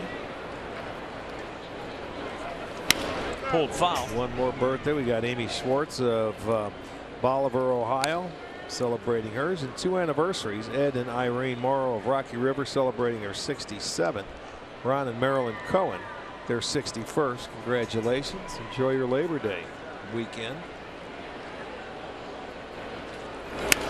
Slow chopper to third. Oh, baby, run. Wendell with a bare hand grab and throw, and it's in time for out number 2. It was a bang play at first. And if that call stands, Joey Wendell has just made 2 incredible back-to-back plays. That call's going to stand. I think the ball beat him. And I got to tell you, this kid has played some really good third base this afternoon. Barehanded it. I thought with the speed of Greg Allen, he was going to beat it out. But you see, it gets into the glove by the time that foot gets on the base. Terrific play. Really was. He made another one back in the 3rd inning. Yes, he did. On Lindor, and then the 2 shots here in this inning. So he played second base on Friday night. 3rd start of the year for Wendell at third base, but could never tell, could you? No. That's a reactionary position. You just got to react. And the play he just made is probably the toughest one, the one that's topped and hit softly. Here's Lindor 0 for 2. And hitless in his last 17 trips to the plate overall. Down to Andre. Matt, you made a point earlier to talk about Francisco Lindor being in an 0 for 16 slump. I knew that because when he came out before the game, I asked him about his socks. I go, where's the stirrups? And he doesn't like talking about numbers. He goes, go look at the numbers and see what I've done the last 2 days. Yeah. That's how you know. You do anything. So he sent the stirrups, and he grounded the stirrups. So fans, if you want to know how Frankie's doing, if he gets rid of the stirrups, those are those Corey Kluber soccer socks. You got it. Ripped to left, but foul. Boy, all those people, all those hands, nobody could corral it. Went right back down onto the field.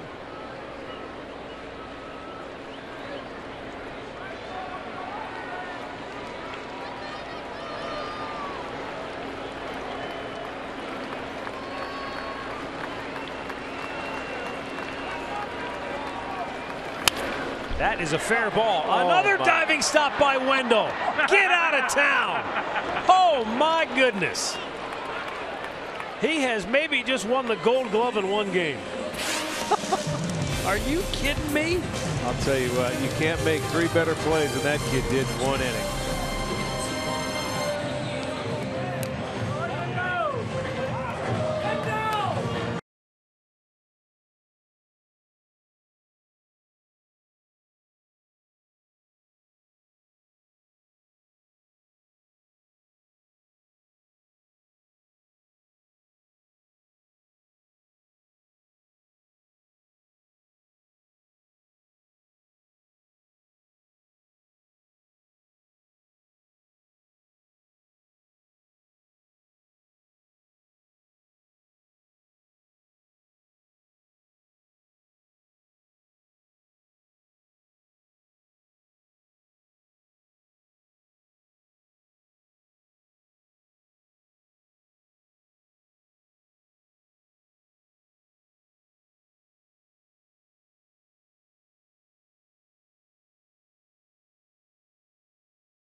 Indians baseball is brought to you by your local Toyota dealers. Visit buyatoyota.com. Toyota, let's go places. And by the injury lawyers at Elk & Elk. Proud partners of the Cleveland Indians. Call 1-800-ELK-OHIO. You see the stereo in that Corvette? Look at that. Winged doors. BMW. Yes, sir.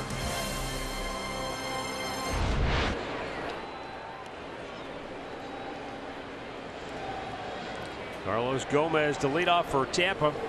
7th inning, still 2-0 Rays. Gomez 0 for 2.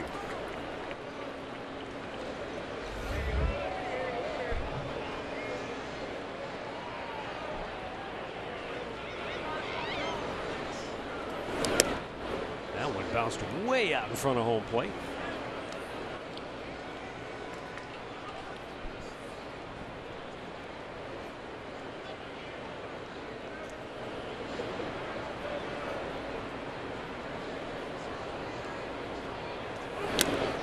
Another ball in the dirt. 2-1. Tyler Olson getting ready in the Cleveland bullpen. Figure Wendell's due up 30. Could be coming on to face him as Carrasco is bearing down on the 100 pitch mark. And off the plate, Carlos only mistakes today, a couple of home run balls. That's all they happen to hit out of the ballpark. He's been able to pitch his way out of trouble. If I think if he gets the first 2 out, it's his ball game. Keep going, get out of this inning. The offense hasn't done anything to help him. They got There's one hit. Walk. 1 hit for the Indians through 6 innings. T-Mobile, built for baseball. Joey Wendell, this is the first great diving stop behind the bag to get Lindor.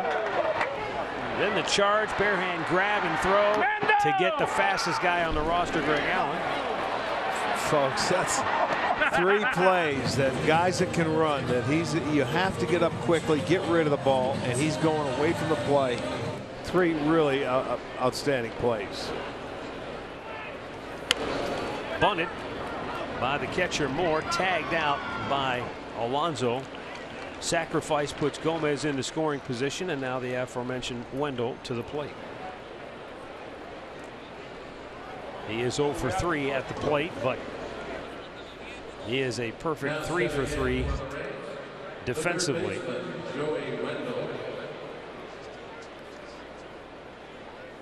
And we didn't even count the line drive play that he made. So that would be 4 really top-notch defensive plays today by Wendell.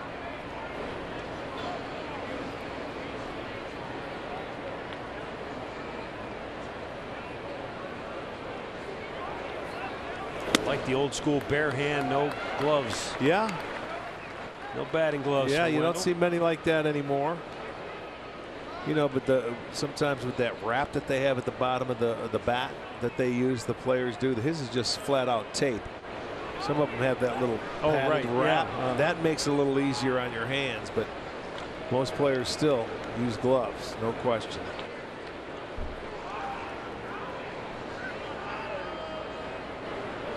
I remember Coco Crisp in his time with the Indians. He was a bare hand guy. Yeah, yes, he was. Hitters used to say, I want to feel the bat. You know, with gloves, it's just a little too padded, and they don't get the grip that they're looking for.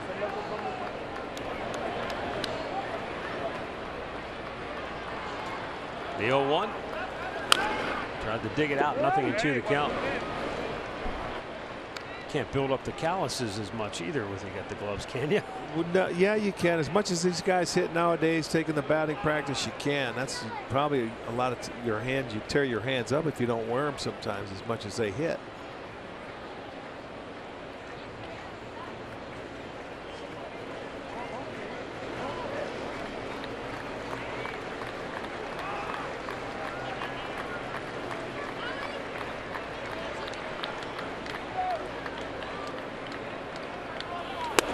High fastball.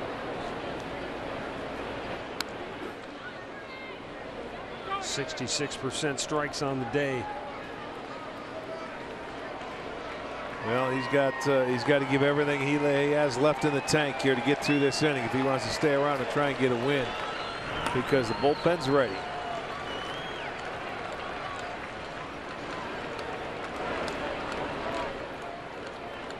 The 1-2. Get up, ball. Right field and deep, and it is going to one-hop the fence, jump up into the seats, and Tampa Bay extends their lead to 3-0. An RBI double for Joey Wendell, who is having himself a day. RBI number 49. How we going? 3-0 Rays.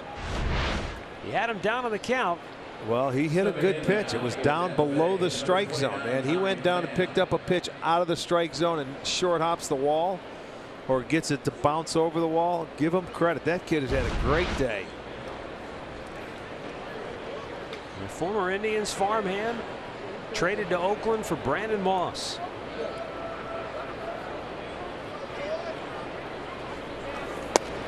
And in Oakland, a minor trade sent him to Tampa.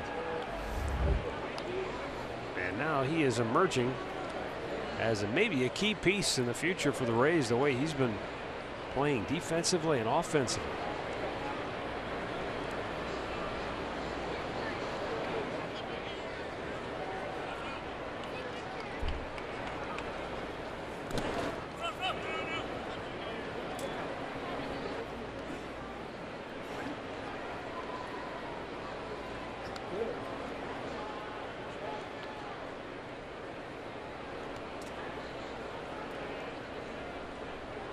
Tommy Pham 1 for 3. A base hit back in the 3rd inning. Struck out his last time up.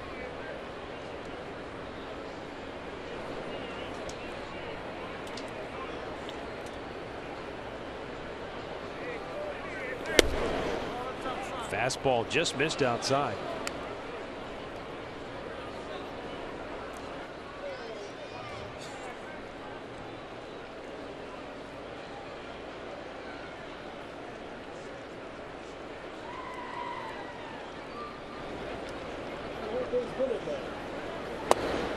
Good breaking ball. That's in for a strike. And it's 2-2.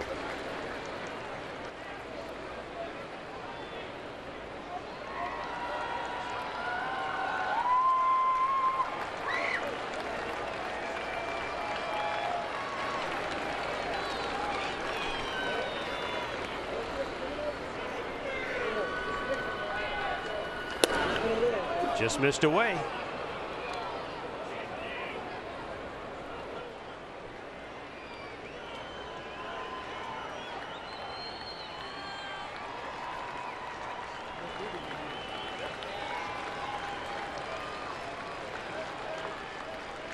Now the 3-2. Center field. Greg Allen going back, still going back. He can't make the play. And scoring from second is Wendell. Pham all the way to third with an RBI triple.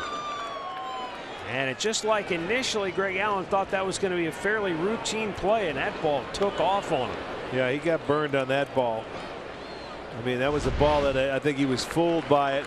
You're going to see it goes down, but he hit it hard, and he has a little pop, and he keep going back and back, and he just couldn't get back there in time. So after the 2 runs given up, now with 1 out, Carlos Carrasco-Tito tried to give him a chance to get through this inning. He couldn't do it.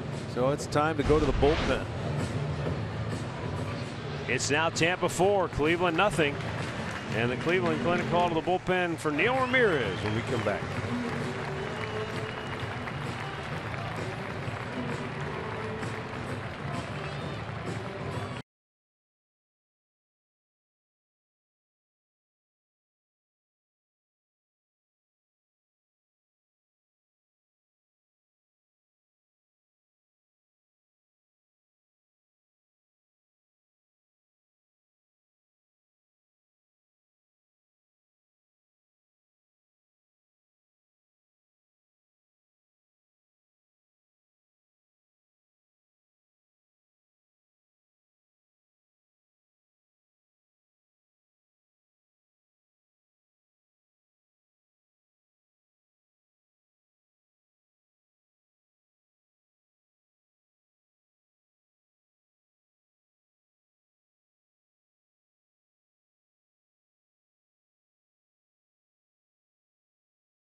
When you purchase 2019 season tickets, you'll receive access to potential 2018 postseason games right here at Progressive Field.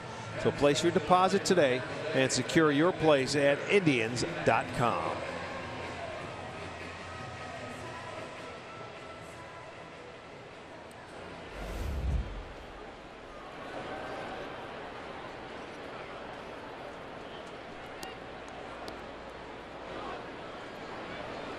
So Neil Ramirez coming in now for the 38th time with the left-hander Choi.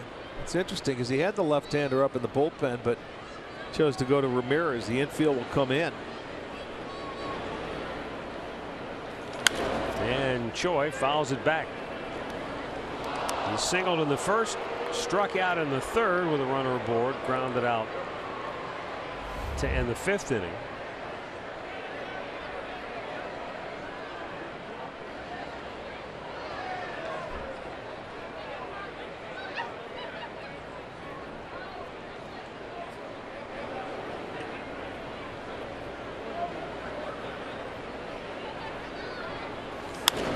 Back out of play. 0-2.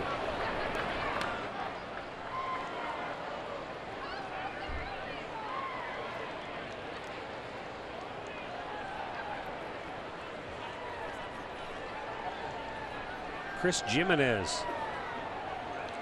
Did he get into the action already? Now. I think he's pitching for Minnesota in that game in which the Rangers are up 14-2. Well, we knew when he went from Chicago, the Cubs, back over there, that's what it was for. He was going back to do some pitching. Al Murph said he gave up a home run in his pitching debut back with Minnesota. Outside off the glove of Perez, not far enough away for Pham to come home.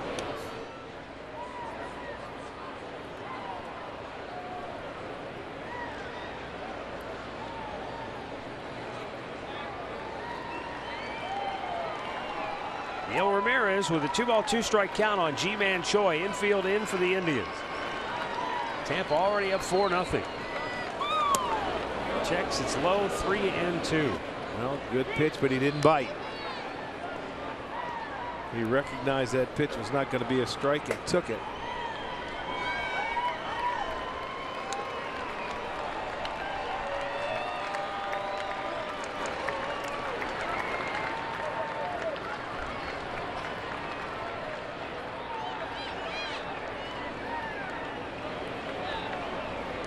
Now the 3-2. He went back to the well, and Choi still not biting. So first and third, one out, and C.J. Cron coming to the plate. Now every once in a while you look out in the field, especially in the outfield, and you'll see outfielders pull a little card out of their pocket. Right. And they'll look at it, and maybe they'll adjust themselves accordingly. Last night in the game in Philadelphia, a relief pitcher for the Phillies was in the game, and he pulled out a card out of his pocket to look at a pitch scouting to a hitter report for a hitter and put it back in his pocket. And Joe West, the old Cowboy, thought that looked strange, so he went out to the mound and confiscated the card. Swing and a miss by Cron. Gabe Kapler argued, and Joe West's explanation was, look, pitchers aren't supposed to have any foreign substance on them. He goes, I don't know if this is right or wrong, but I don't think he's supposed to have it, so he took it from him. Major League Baseball came out today, and I guess they clarified, saying you can have a card in your pocket as long as it doesn't delay the game. Yeah, well, why wouldn't you be able to? Lindor calls everybody off. Frankie makes the catch, 2 down. You see Frankie look at the base runner to make sure he was running before he might think about dropping that ball and get a double play.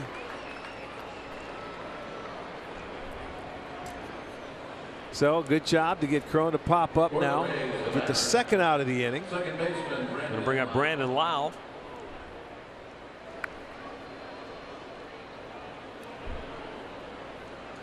It looked weird, so he took it away from him. Well, that's sort of strange. Well, he just probably thought, well, why pitchers aren't supposed to have it. Well, he's been around as long as anybody. So as far as an umpire goes. Lau homered to start the scoring for Tampa back in the second inning. And he smashes this one. Deep right over the head of Cabrera. Bangs off the wall. Scoring is Pham. choice coming around third. They'll wave him home. He scores 2. How about that? Brandon Lau with a 2-out, 2-run double off the wall in right field. And the Rays have blown it open. They lead it now 6-0. Well, this one, I'll tell you what, that was right down Broadway. And he did some damage to it. Hits it off the wall. Milky had a little hard time getting the ball after it comes out of his glove. He kicks it. Don't know if they're going to give him an error right there, but that's a big inning. That's a 4-run inning for Tampa, and they just blew this one open. Willie Adames, the batter, and he's 2 for 3 today.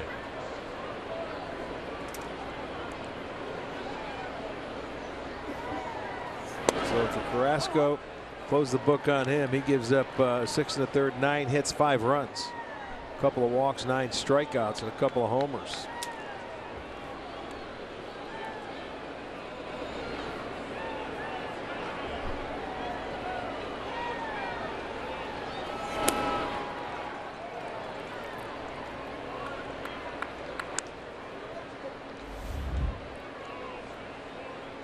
Willie Adames, even though he was just 1 for 5 in the first 2 games of the series, over his previous 11 games,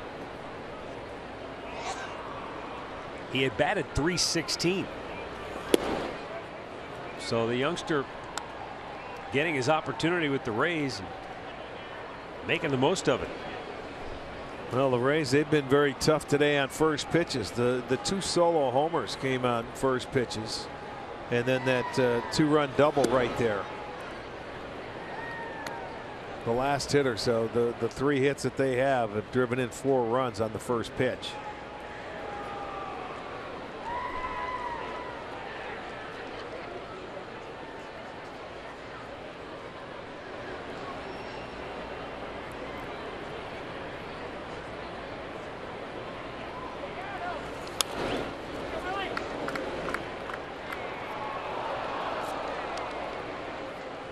Coming into today, this is the 6th time, or I should say this is the 7th time that the Indians have had a rubber game in a 3-game series since the All-Star break. And in the previous 6, they've gone 6-0, outscoring their opponents 36-14. Well, different scenario today, at least to this point, and then you have another walk here. So 2 walks, a 2-run double allowed by Ramirez. He did record 1 out, but he's going to be replaced, and the 9th man to bat in the inning will be Jake Bauers when we come back. It's Tampa 6, Cleveland nothing.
Ticket.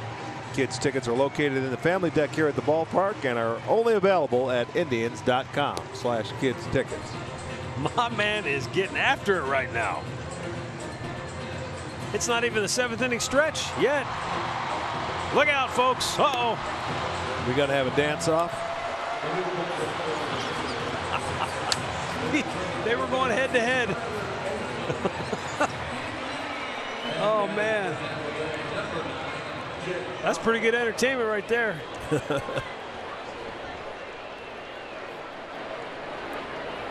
Ninth man to bat in the inning, Jake Bowers.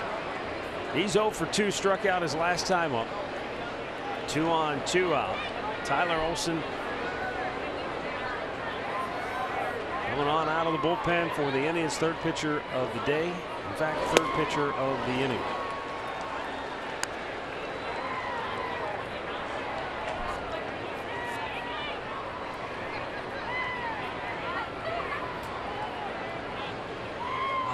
Minnesota, they can't get out of the Texas fast enough. Rangers 18-2 in the 9th inning.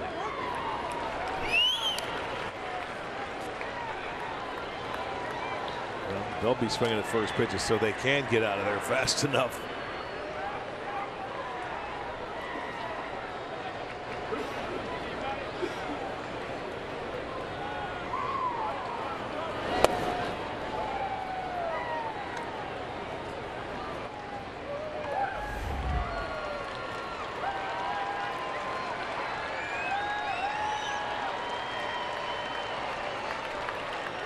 Tyler Olson, 35th appearance of the year. Way out in front was Bowers. He's down swinging, and the inning is over. But not before Tampa scores 4. They lead it 6-0. Stretch time in Cleveland.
There's to Andre Knott. Well, we've talked today about college football being back with Labor Day being here and everything else that's great. And in a clubhouse, a lot of things come into a clubhouse. And Mr. 305, Yonder Alonso, he's had a Miami Hurricanes baseball jersey in his locker all season long. Well, a few days ago, something else showed up, and I figured it was time to talk to him as Miami takes on LSU tonight. As you can see, I'm very hyped. I think we're going to win, and looking forward to it. You guys had they had the chain last year. Is it going to have a chain this year? It's going to be the chain. Once again, it's going to be the chain, and looking forward to it. What makes you get so hyped about? What makes you get so hyped about Miami football? I went there, and a lot of tradition, obviously, and I think we're gonna have a good team. We're gonna win, and it's gonna be a good game for sure. But I think the Miami boys got it. Is that Brantley? How did you LSU. know? LSU is Brantley in the background. And then I told Brantley, I go, you know the quarterback for LSU is an Ohio kid. I said his name, and he goes, okay, that's my favorite quarterback, Joe Burrow. Hey, were you down there in Columbus? Did you work that game with me? Yes, we were together. Man, that was a great football game. I think Joe Burrow threw about 5 or 6 touchdown passes as Brantley blisters one to right field. One hops the wall. He'll go into second base. And the Indians have just their second hit of the game and their first hit off Ryan Yarbrough, who came on in relief in the second inning. But a leadoff double for Brantley, and that'll be his 34th double of the season. Well, he smoked that ball.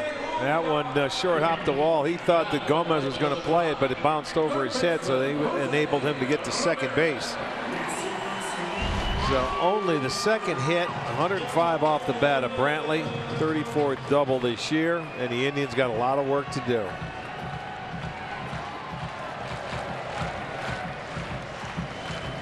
Jose Ramirez 0 for 2.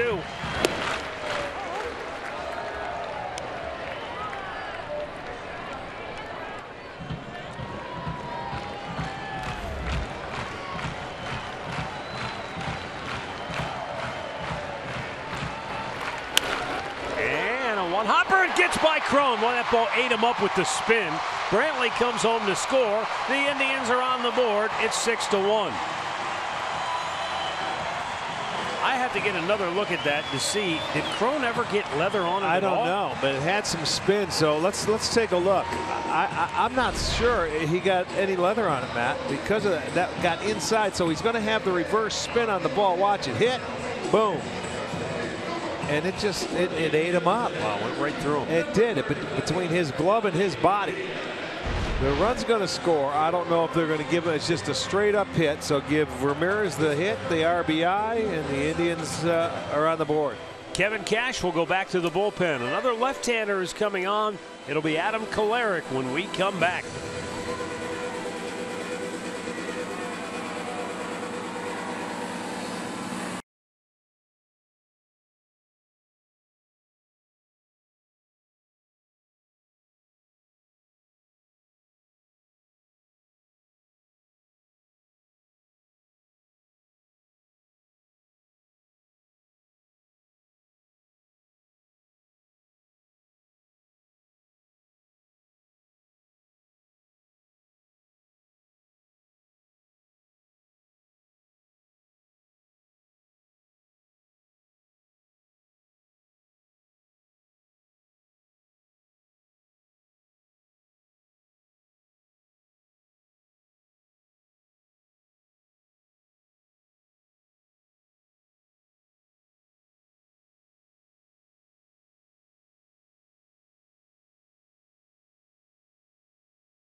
Game. Nobody out. Indians batting, runner at first. They're doing the twist as Adam Kolarek comes out of the bullpen for Kevin Cash and the Tampa Bay Rays. The left-hander came on last night. Faced one batter, threw one pitch, and earned his. Was it his second save? Yeah, second save yeah, of the year. Yes. Well, one pitch. It's only the 6th time in their history that they've had a pitcher throw one pitch and get the save. And it's the 2nd time this year that it's happened for Tampa. But on now to try and get some outs. The Indians have 9 outs left in this ball game, so they're finally on the board. First 2 have reached. Yandy Diaz, the batter, 1 for 2 today. He singled back in the 2nd inning, and that was the Indians' only hit until this inning.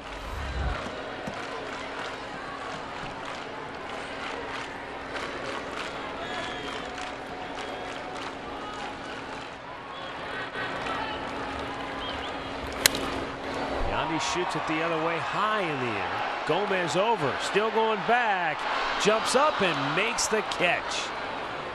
Well, he didn't know where he was. He didn't have to jump up. He had plenty of room to go.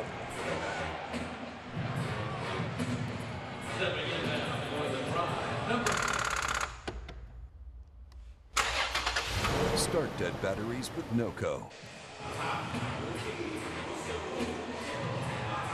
So that's the first out of the inning. Yonder Alonso to the plate. 0 for 2 today.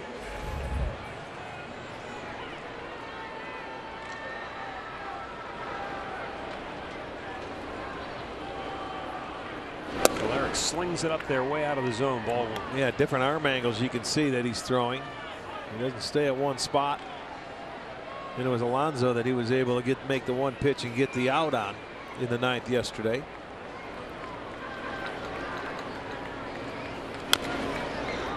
Who?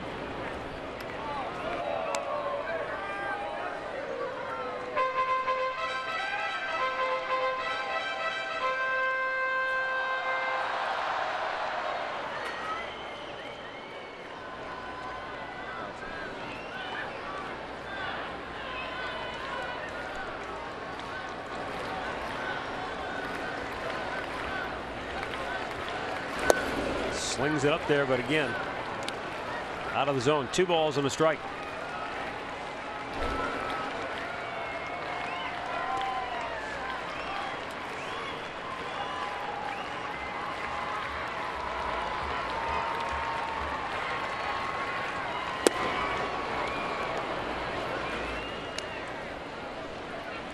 Two balls, 2 strikes.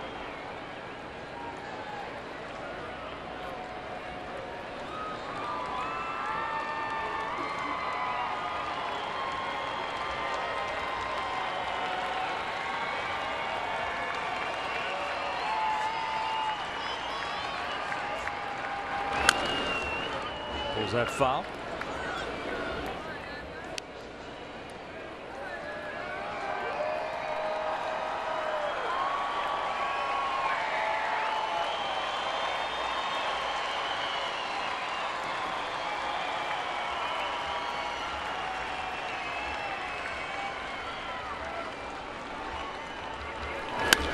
Right by Choleric to the second baseman Lau to Adames for 1, back to first.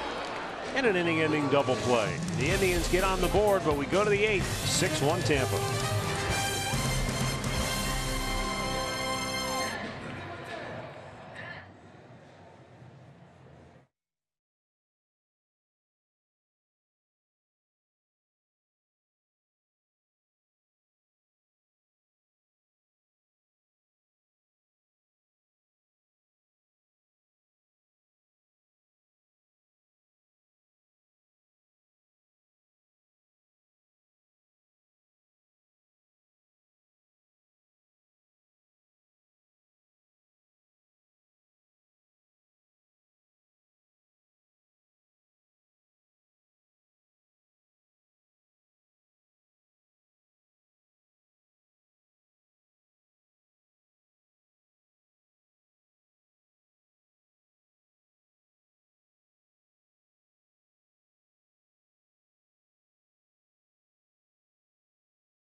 As Tampa Bay now in command, trying to take 2 out of 3 in this weekend set, along with Jensen Lewis, Al Pulowski, and well, today the Tampa Bay Bats once again. Jensen, come alive. Brandon Lau. Who?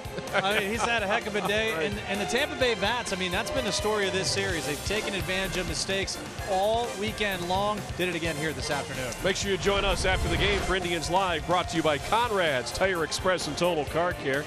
Let's head back upstairs with Matt and the birthday boy, Rick. Thank you, Al. That's right. Happy birthday, partner. Thank you, Ben. New pitcher, Adam Simber. And a new catcher as well. Making his major league debut, Eric Haas.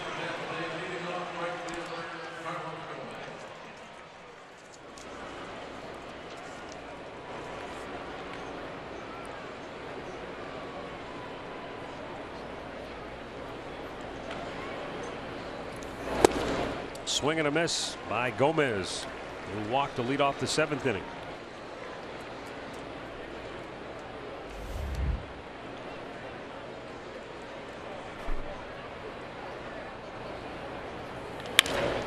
Pulled foul.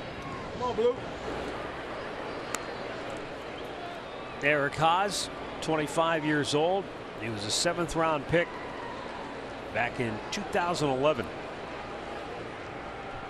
But they like his power. He had 26 home runs last year at Akron as the bat went flying all the way to the backstop.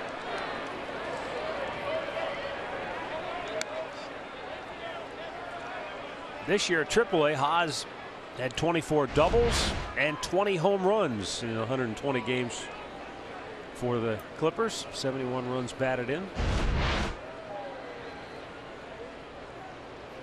Obviously a great thrill for him, though. He get to the big leagues, makes his major league debut. Yeah, it doesn't matter what the score is. You're right.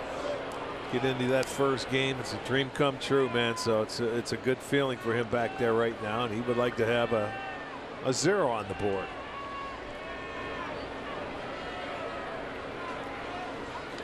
Yanked. Foul.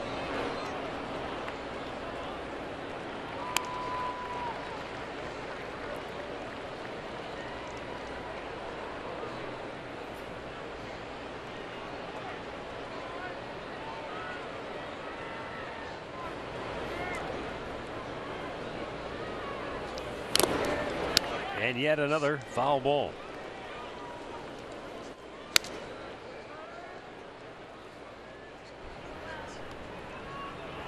Josh Tomlin up in the Cleveland bullpen.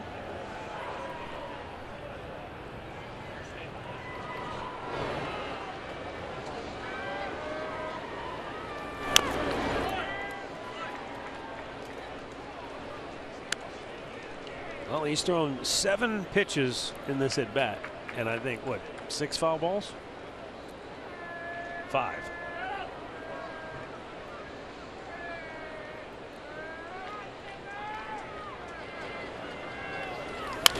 Puts that one in play.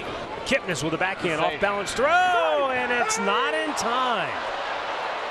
It was very close, and give Gomez credit for busting it down the line. Kip was, I think he was already on the shortstop side of the bag by the time he let this go. Yes, he was. He certainly was. He took it and had to throw across his body. And I'll tell you what, here's the look. They're going to look. They're going to take a look at it. Yeah, they're going to take a look at it. They may have him.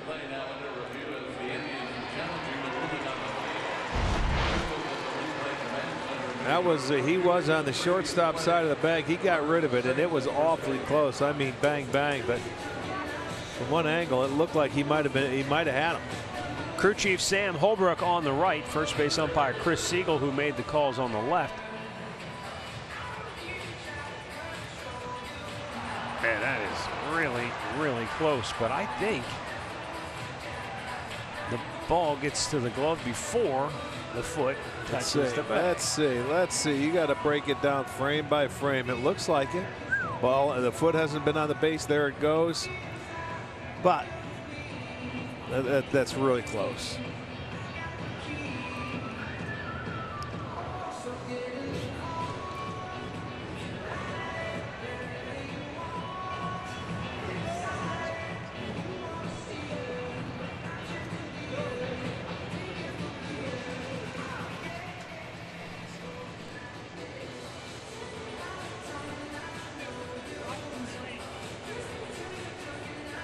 unless they've got a different angle.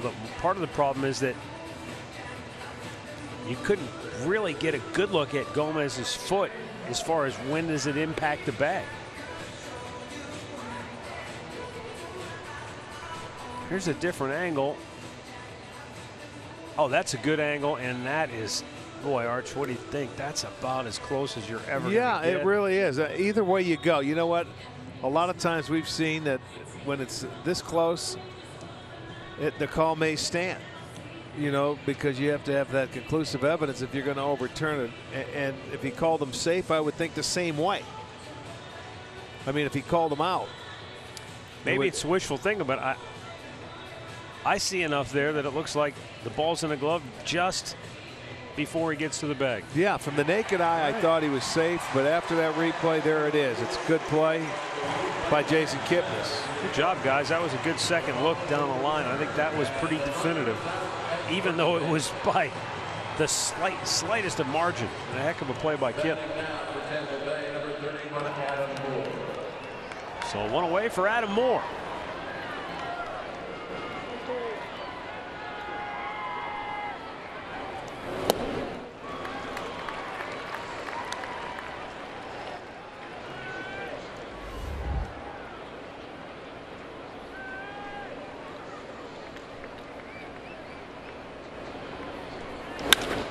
This one slugged up the alley in left center field.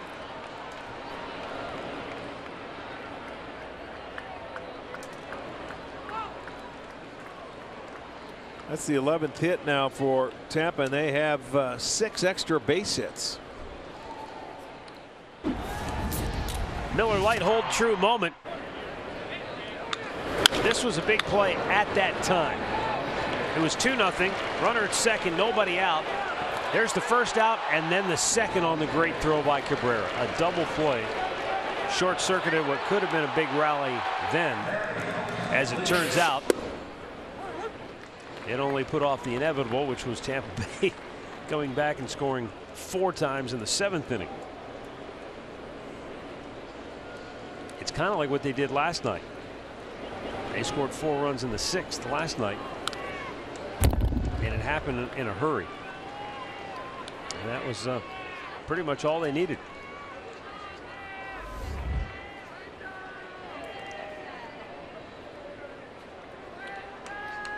Joey Wendell, big RBI double last inning. That kind of broke their back a little bit.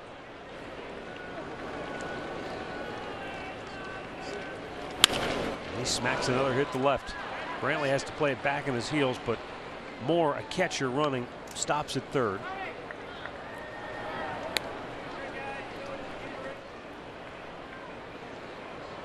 Now to the plate for Tampa Bay, center fielder Tommy Pham. So back-to-back hits. And Tommy Pham, 2 for 4, single, a triple, an RBI, and a run scored.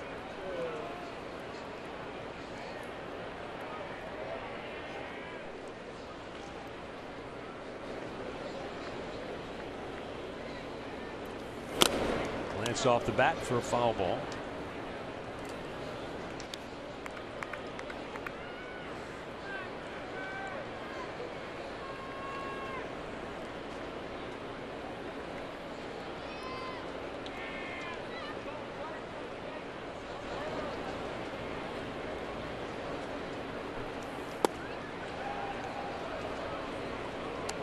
One ball, one strike.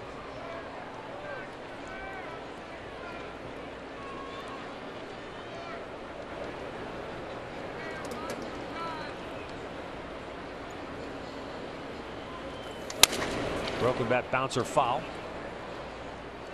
Pham will get a new piece of lumber.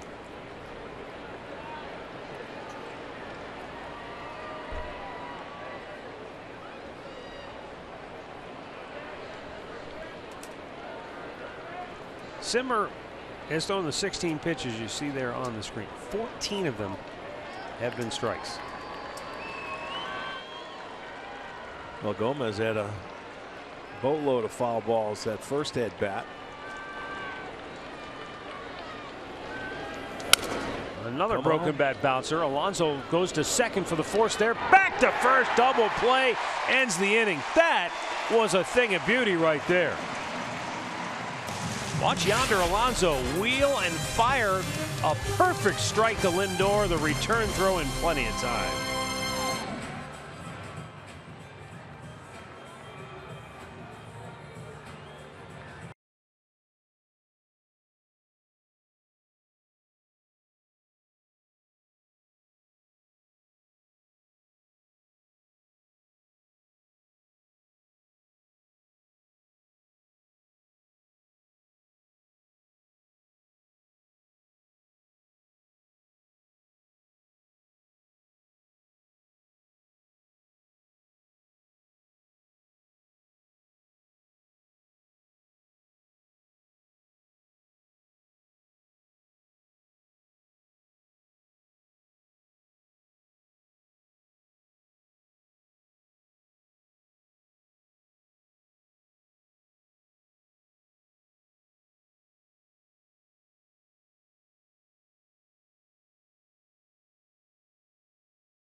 Bottom of the 8th inning. And Melky Cabrera will lead it off for the Indians.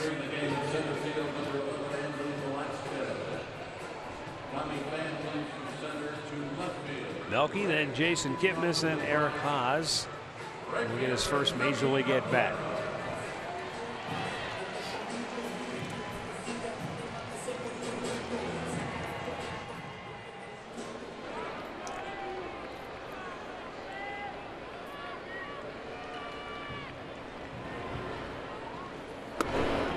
Down low from Adam Kolarek. Andrew Velasquez has come into the game to take over in center field for Tampa.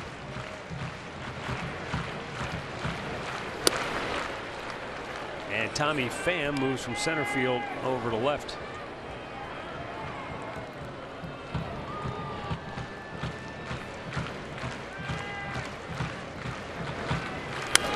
Melky pops it out of play.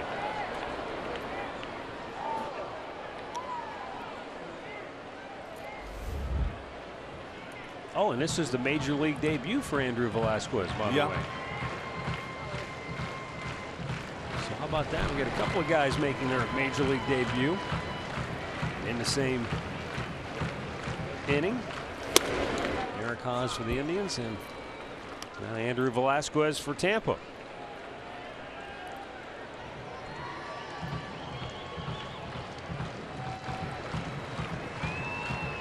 The 3-1. Is a bouncer to second base. Lau throws him out, one away.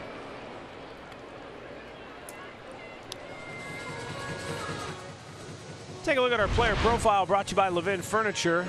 Josh Donaldson acquired from the Blue Jays on Friday evening.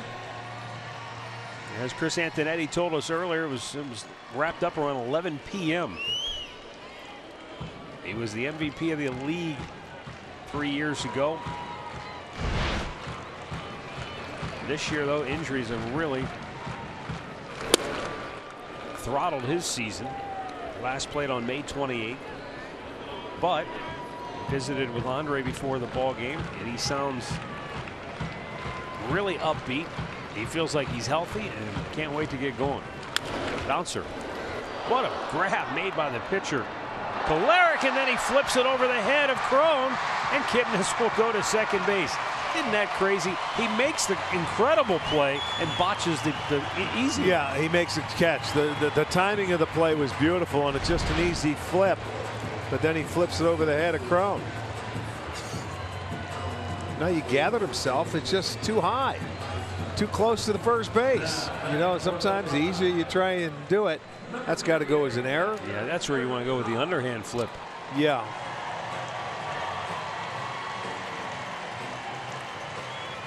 Kolarek just can't believe it. Well, the Indians have a little hope left here. Eric Haas, major league debut today, now getting his first big league at bat.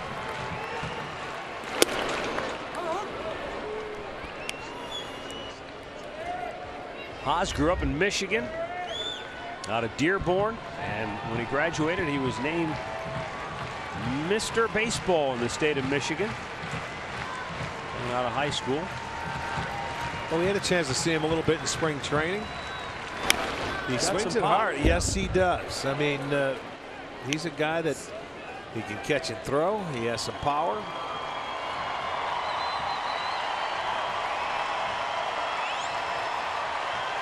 Even though he grew up up north, he had committed to the Ohio State University before the Indians drafted him out of high school when he signed. The 0-2. Just missed up and in.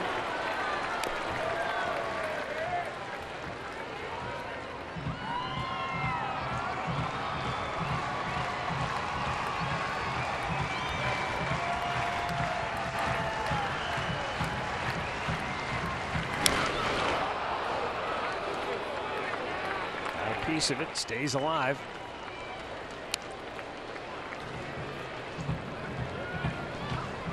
The key here with 2 strikes, just trying to stay alive until maybe you get a mistake. Yeah, exactly right. Foul off pitches if you can. Obviously, he doesn't know much about this guy, but he got a fastball.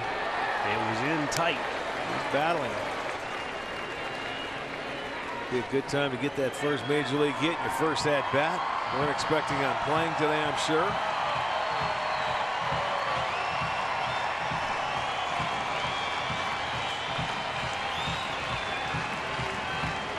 Now Kolarek ready. The lefty's 1-2. And he threw it by him. Get that up to 93. 2 down in the inning. And it will bring up Greg Allen. Batting now for the drive, number 1, Greg Allen.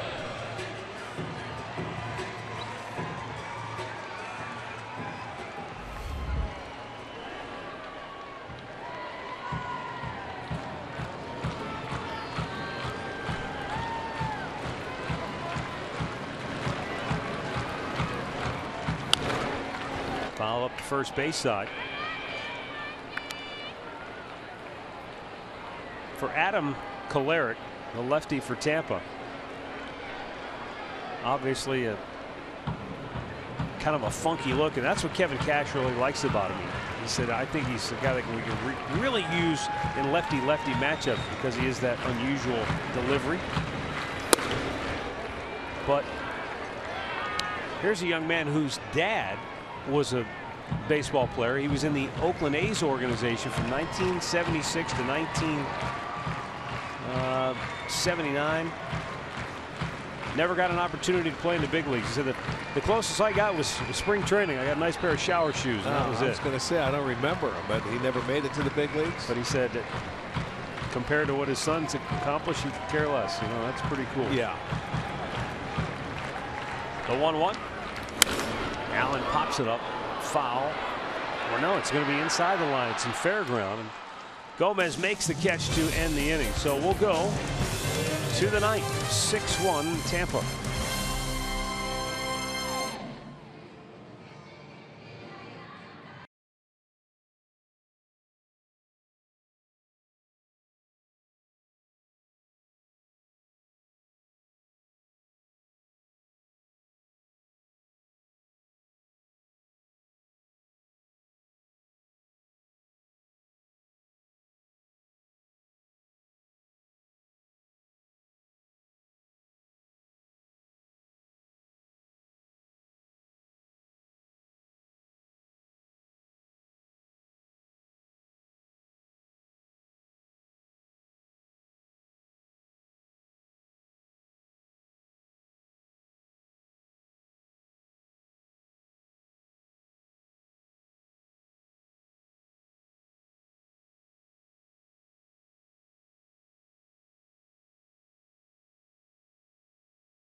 property of the Cleveland Indians and may not be reproduced or retransmitted in any form. And the accounts and descriptions of this game may not be disseminated without the express written consent of the Cleveland Indians.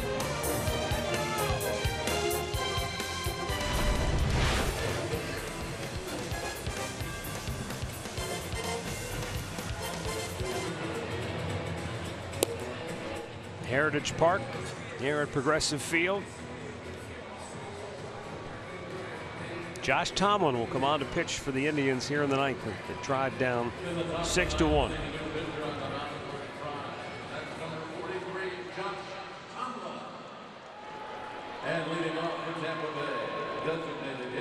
Josh appeared for an inning in yesterday's game in the ninth.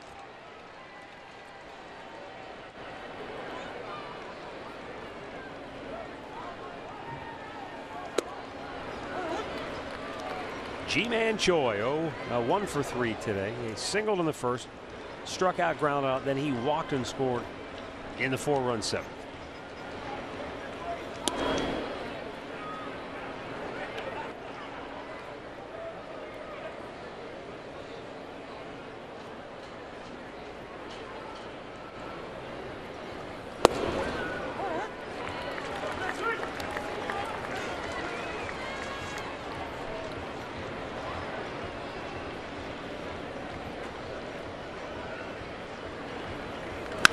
Hard hit ball. Kipnis from the outfield grass with the shift on, able to throw him out, 1 down. Let's recap our storylines brought to you by your Ford dealers. Well, the non-conventional pitching methods of the Blue Jays working to perfection here today, or the Tampa Bay Rays working to perfection here today. Jason Kipnis hitless today, but he's made some really good defensive plays.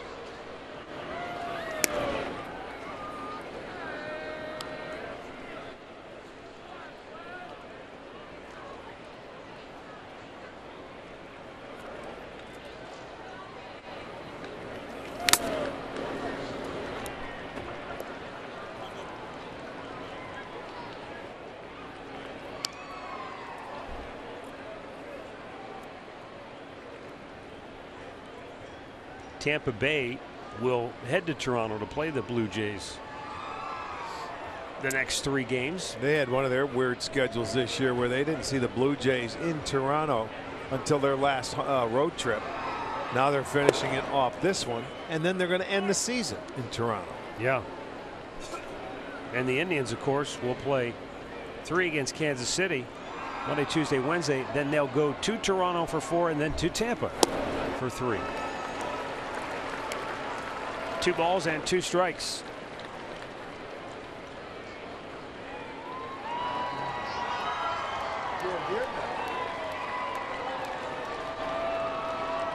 Now the 2-2 offering, swung on and missed. Josh Tomlin strikes him out 2 away.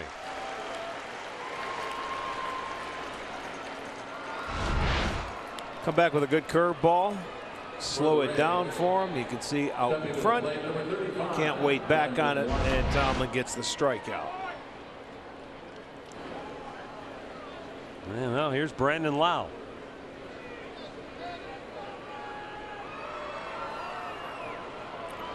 Four for 9 in the series. 2 home runs.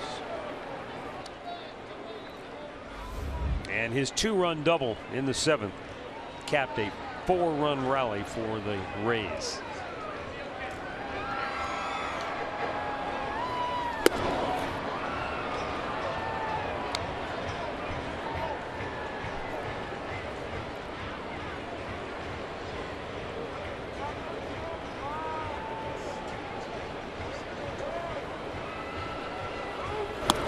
A little low. 2 balls and a strike.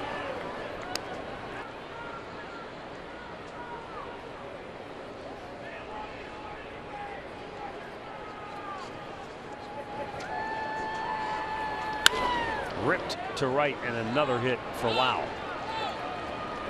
He's going for 2. Cabrera with another great throw, but he's in there safely.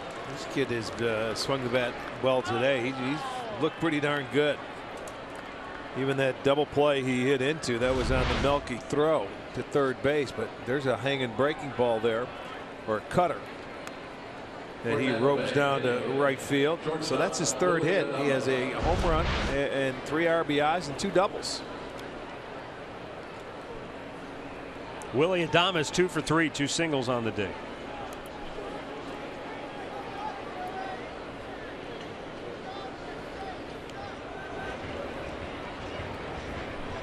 They have 8 extra base hits out of their 13 hits today. 5 doubles, a triple, 2 homers.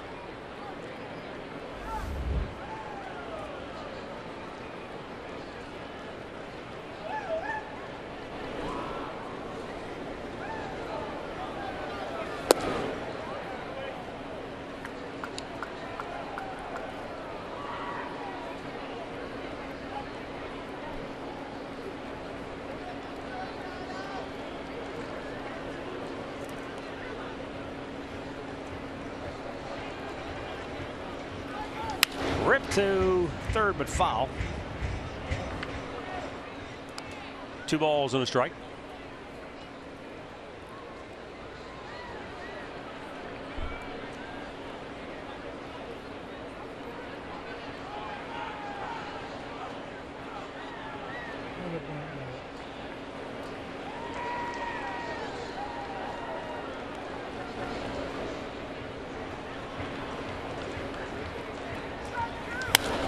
Not a play to the right. Indians are trying to avoid being the only team in the AL Central to lose today to a team from the AL East. The Meek having their day in the sun. And as the White Sox roughed up the Red Sox, the Tigers beat up the Yankees, the Royals beat the Orioles. Inside. And a full count. Well, Tampa looking to go 19-10 against the Central Division this year. They've had a good year against this division.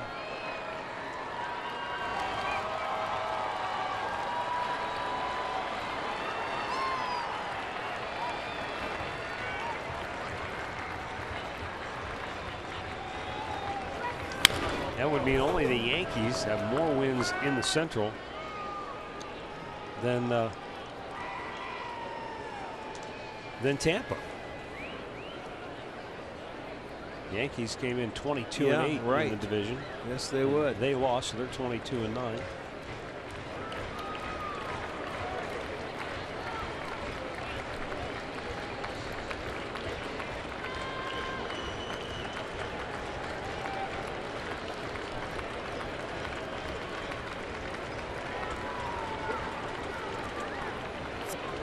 Yeah, Tampa's done a really good job of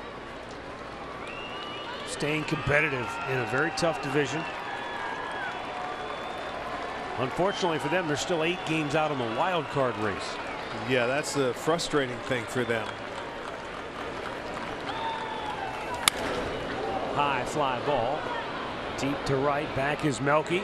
Onto the warning track and makes the catch. We'll go to the bottom of the 9th. 6-1 Tampa.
Joey Wendell's performance defensively today at third base. He was outstanding, having to go to his right, making a couple diving plays. Then had one he had to break in after it was topped and get one of the fastest guys on the team. And this one here, not to be outdone. I mean, he got Lindor. He's really had an outstanding day. Only his 4th game this year playing third base. We go to the bottom of the 9th, top of the order for the Indians. Hunter Wood, the new pitcher for the Rays. Tell you what, the way that kid played third today, I don't know if you'd want to move him anywhere else.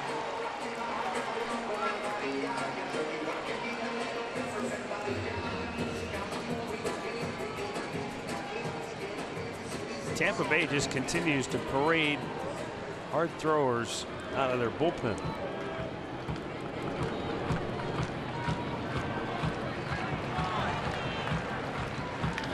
Lindor greets him. Hit that 96-mile-an-hour fastball, says get that out of here. Snaps an 0 for 18 for Frankie, and the Indians have their leadoff man aboard. To the plate now for the Tribe, number 23, Michael Bradley.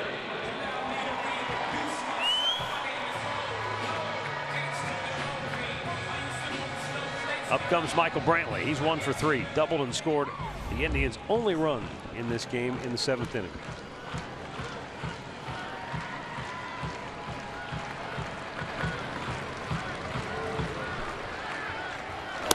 Upstairs with a fastball.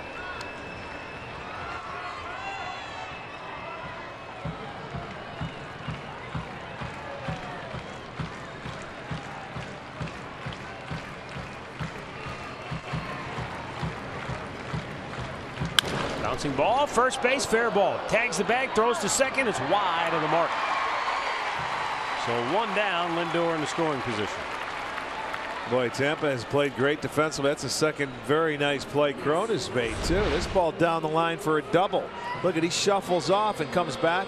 He gets it. It's a fair ball. He tried to make the flip, but doing it from your knees, not an easy thing to do. But he gets the 1 out. And Lindor, that's exactly what you do as a base runner. You see how he veered in towards the grass side, toward the base, and he didn't have an angle to throw on. He had to throw it around him. Now Jose Ramirez. Ramirez 1 for 3. His base hit drove home Brantley in the 7th. It was a weird hit, too, with a little spin on it. Yeah. Handcuffed Cron over at first base. And not the hardest ball he's hit this year by a long shot.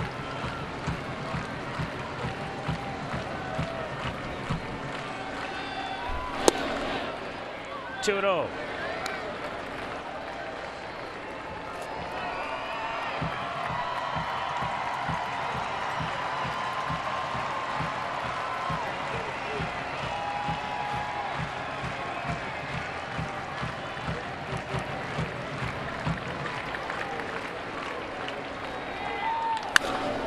Foul.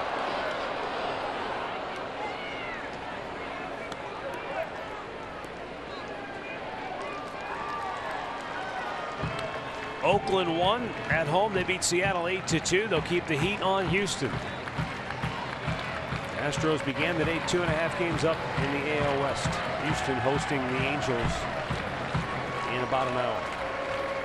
2-1 in the dirt. Nice pick by Adam Moore.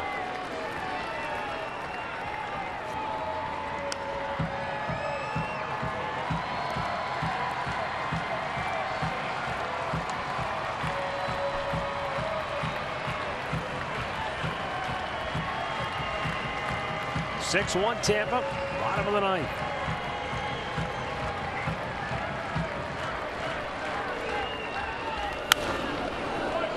$26,535. Turning out on a beautiful Sunday afternoon. Those that remain holding out hope for another improbable comeback. They had one earlier this year against the Astros. Down 5 in the 9th. The 3-2. high and foul and out of play.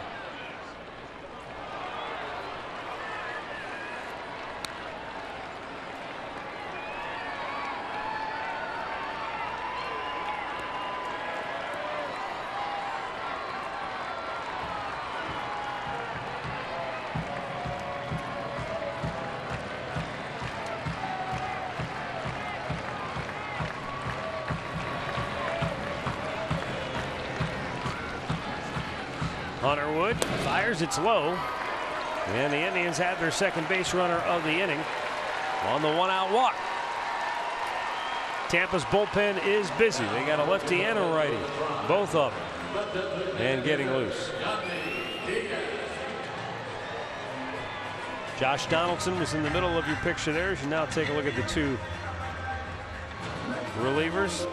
Donaldson just joining the Indians ball club late Friday night in the trade.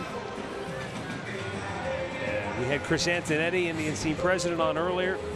Still no definitive word on the next course of action. They're going to meet after the game. They may probably meet again tomorrow and try to just map out how they want to get him ready. You know, listening to Chris, he told us that, you know, if it were strictly up to Josh, he'd probably pencil himself into the lineup tomorrow. He's antsy. He wants to get going. He's lost so much of the season to injury. Feels good. He feels healthy.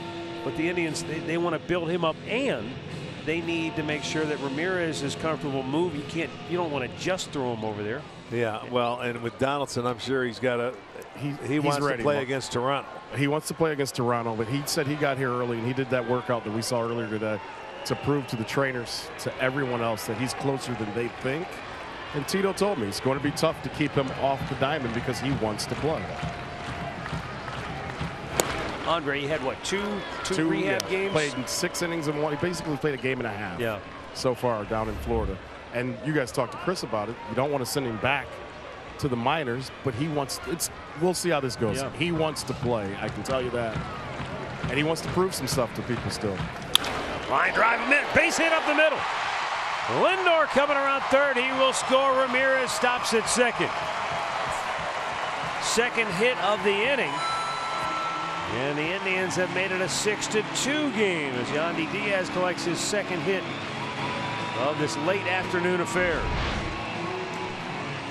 Well, there you go. A little spinner right there. It's down at its middle of the plate. Yandy takes it right back up the middle. They get their second run on the board. Second hit in the inning. Still just one man out.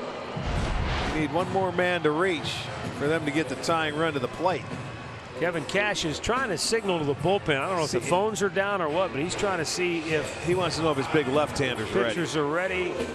He must have gotten word that whatever answer he wanted, he got, and he's going to go to the mound and make a move. He will go to the left-hander.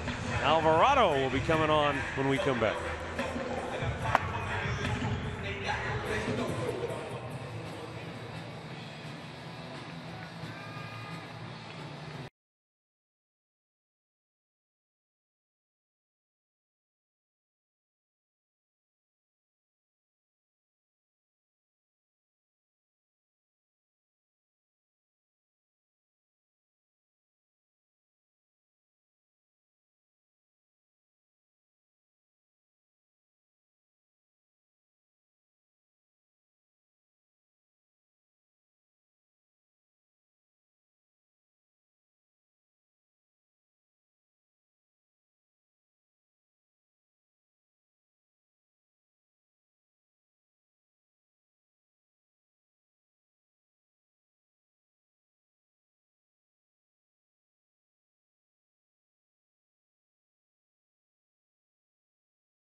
But the Indians are not done yet.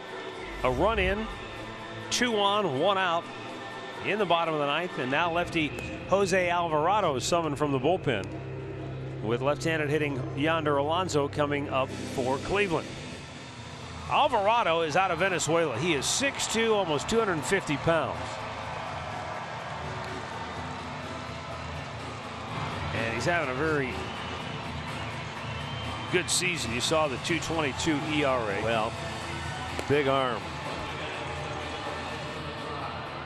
He can rush it up there, as we've seen, and we've talked about all weekend with this Tampa club. Indians down to their last 2 outs, though, and they need one more board to get the tying run to the plate. He has not allowed a hit over his last 8 appearances. So a daunting task for the Indians, but still hope. One more base runner and the tying run comes to the plate.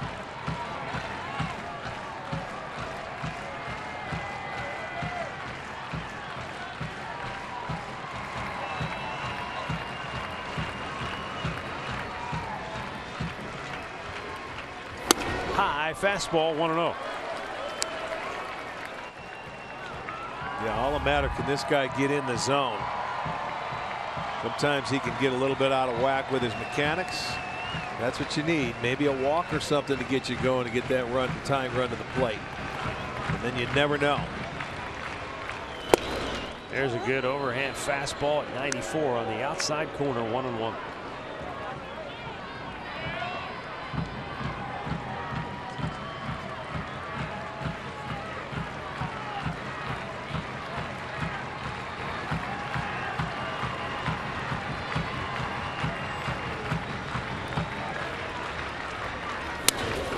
Fastball almost went to the backstop. Now, he did walk a hitter last night. Well, that's what you're looking for. You're hoping to get that tying run to the plate. And now, if you're Alonso here, I mean, you may want to drive a ball, but get on base. 3 pitches, 2 are out of the zone. He hasn't had to swing yet.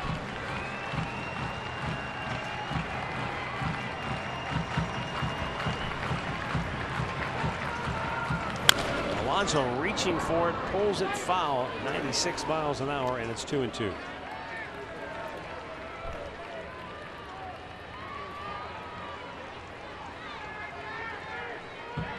Yonder over 6 in the series.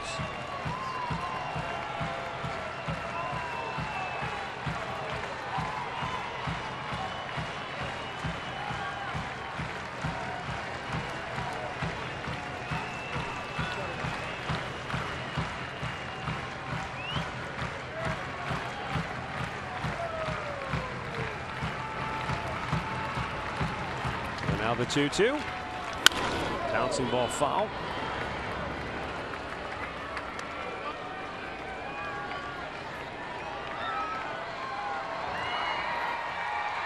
Last year, Alvarado averaged better than 98 miles an hour on his fastball. And he topped out at almost 101 miles an hour. That's the top velo by any Rays pitcher since Fernando Rodney 5 seasons ago. So he can bring it.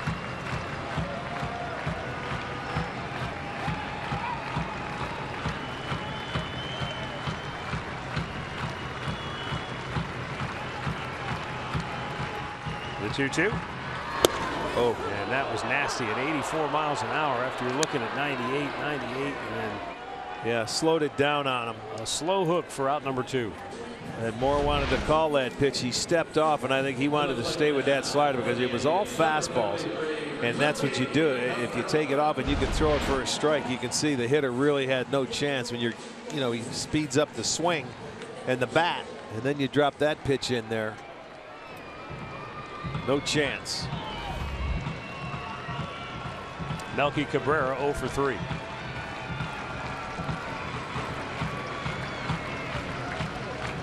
Last year, Alvarado bypassed AAA, went right from AA to the big leagues. Both he and Hunter Wood did the same thing last year. They were the first Rays pitchers to skip AAA to make their major league debut since Scott Kazmir way back in 04. but it's certainly understandable when you see the kind of arm he has.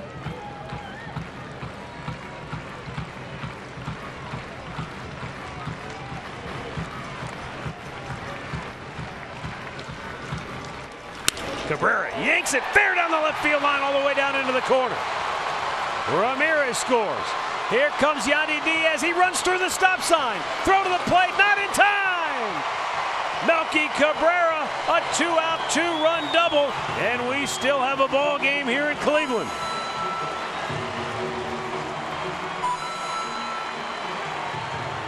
Three runs here in the ninth for the Indians. And now it's a 6-4 ball game, and the tying run will be coming to the plate. That was a fastball running in at 95, and Milky was ready for it. And you can see Ramirez is going to score easy, and here comes through the stop sign. Zarbaugh's just being careful. He's thinking, I don't want to get the man thrown out at home plate to end the game, but he ended up making it. And now the tying run comes to the plate with 2 outs, and it is a 6-4 ball game. Jason Kipnis at the plate, 0 for 3 on the day. Lefty-lefty matchup. And it's called a strike, just maybe nicked at the top of the zone. 0-1. Kipnis a pinch hit homer in the bottom of the ninth last night.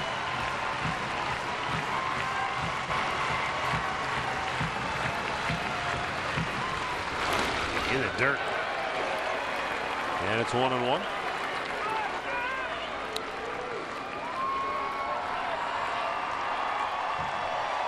Before today, Jason Kipnis had 10 hits in his previous 19 at bats.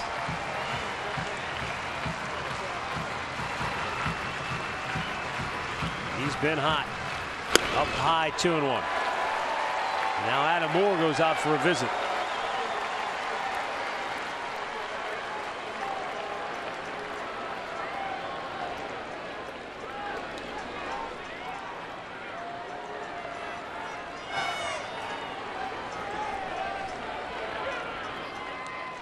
Sergio Romo is up in the bullpen. I got to believe if Alvarado doesn't get Kipnis, it'll be Romo to face the rookie Haas. But you never know. Well, and then we probably see a pinch hitter. Keep this moving down to their last out.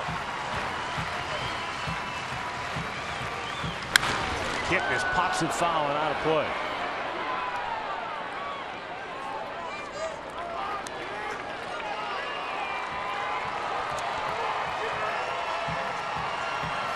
Indians do have Edwin Encarnacion on the bench today, so certainly he would be a candidate to pinch hit. He's got the elbow protector on. He's ready for duty. But it's up to Jason Kipnis to keep it alive. He's down to his last strike. Melky Cabrera stole third before the pitch was even made. And now time was called before he finally delivered. Well, they weren't even thinking about Milky, and he took off while a guy was looking in, and they weren't going to get him, so it sort of distracted Kip at home plate. Watch, he takes off. He's looking now. You see Kip says, hold on a second, hold on a second. He's at third, he's safe. That was a smart thing to do. Took a little bit of concentration away from him looking at the pitcher. Now the 2-2. And Alvarado strikes him out to end the ball game. The Indians made a game of it here in the ninth, scoring 3 times, but they fall short by a final score of 6-4 as Tampa takes the series, winning 2 out of 3. The Rays are now 73-63 on the year. They won 9 of their last 11. The win will go to Ryan Yarbrough for the Rays. And for Yarbrough, it's his 13th win of the year. Carlos Carrasco takes the loss for Cleveland. He is 16-8. The Indians fall to 77-59 on the year, but with the Twins losing, their magic number falls to just 13. So the Tampa pitching just proved to be a little bit too much for the Indians in this 3-game series. Yeah, they got started a little too late. You know, you fall behind, you're down, what, 6-0. They ended up making a valiant comeback, you know, in the 9th inning, but just too little too late. And Tampa, they had a good game. When you think about this ball game defensively, they had an outstanding game, not only at third base, but at first base. They took a couple of hits away that could have changed the game away when you sit down and you look at the outcome of this thing. But, hey, look, give them credit. They ended up winning the series here. The first time the Indians have lost, what, that final game of a series since the All-Star break. Since the All-Star break, they were 6-0 in rubber games, but they fall today, and the Rays take the series. Kansas City comes to town for a 3-game series beginning tomorrow. We'll be back with you once again with Indians Live pregame at 3:30 tomorrow afternoon. Enjoy the rest of your holiday weekend. Time now for Indians Live postgame with Al and Jensen. And, you know, as we just talked about, it was a good start for Cookie Carrasco. Bullpen kind of came apart at the seams in that big seventh inning for the Rays. A nice comeback offensively, but boys, it's tough to win when you only have 1 hit going into the late innings of a game. It certainly is, and the Indians mounted a nice bottom of the 9th comeback, Jensen, but just basically ran out of outs, and that's what happens too, as Matt said, when you're down 6-1, 6-2 going to the 9th. It's not an easy time to come back. Tampa offense was really impressive. Kind of gave you that feeling of when the Pittsburgh Pirates came in here and were hitting on all cylinders. Really took advantage of mistakes over the weekend.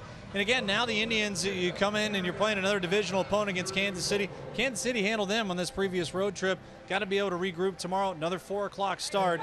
But you got to love the fight for this team coming all the way back in the 9th. All right, plenty to talk about coming up next on Indians Live. It's brought to you by Conrad's Tire Express and Total Car Care. Today, it was Tampa Bay on a hot day on Labor Day weekend as the Rays beat the Indians 6-4 and take 2 out of 3 in this weekend set. Indians Live next.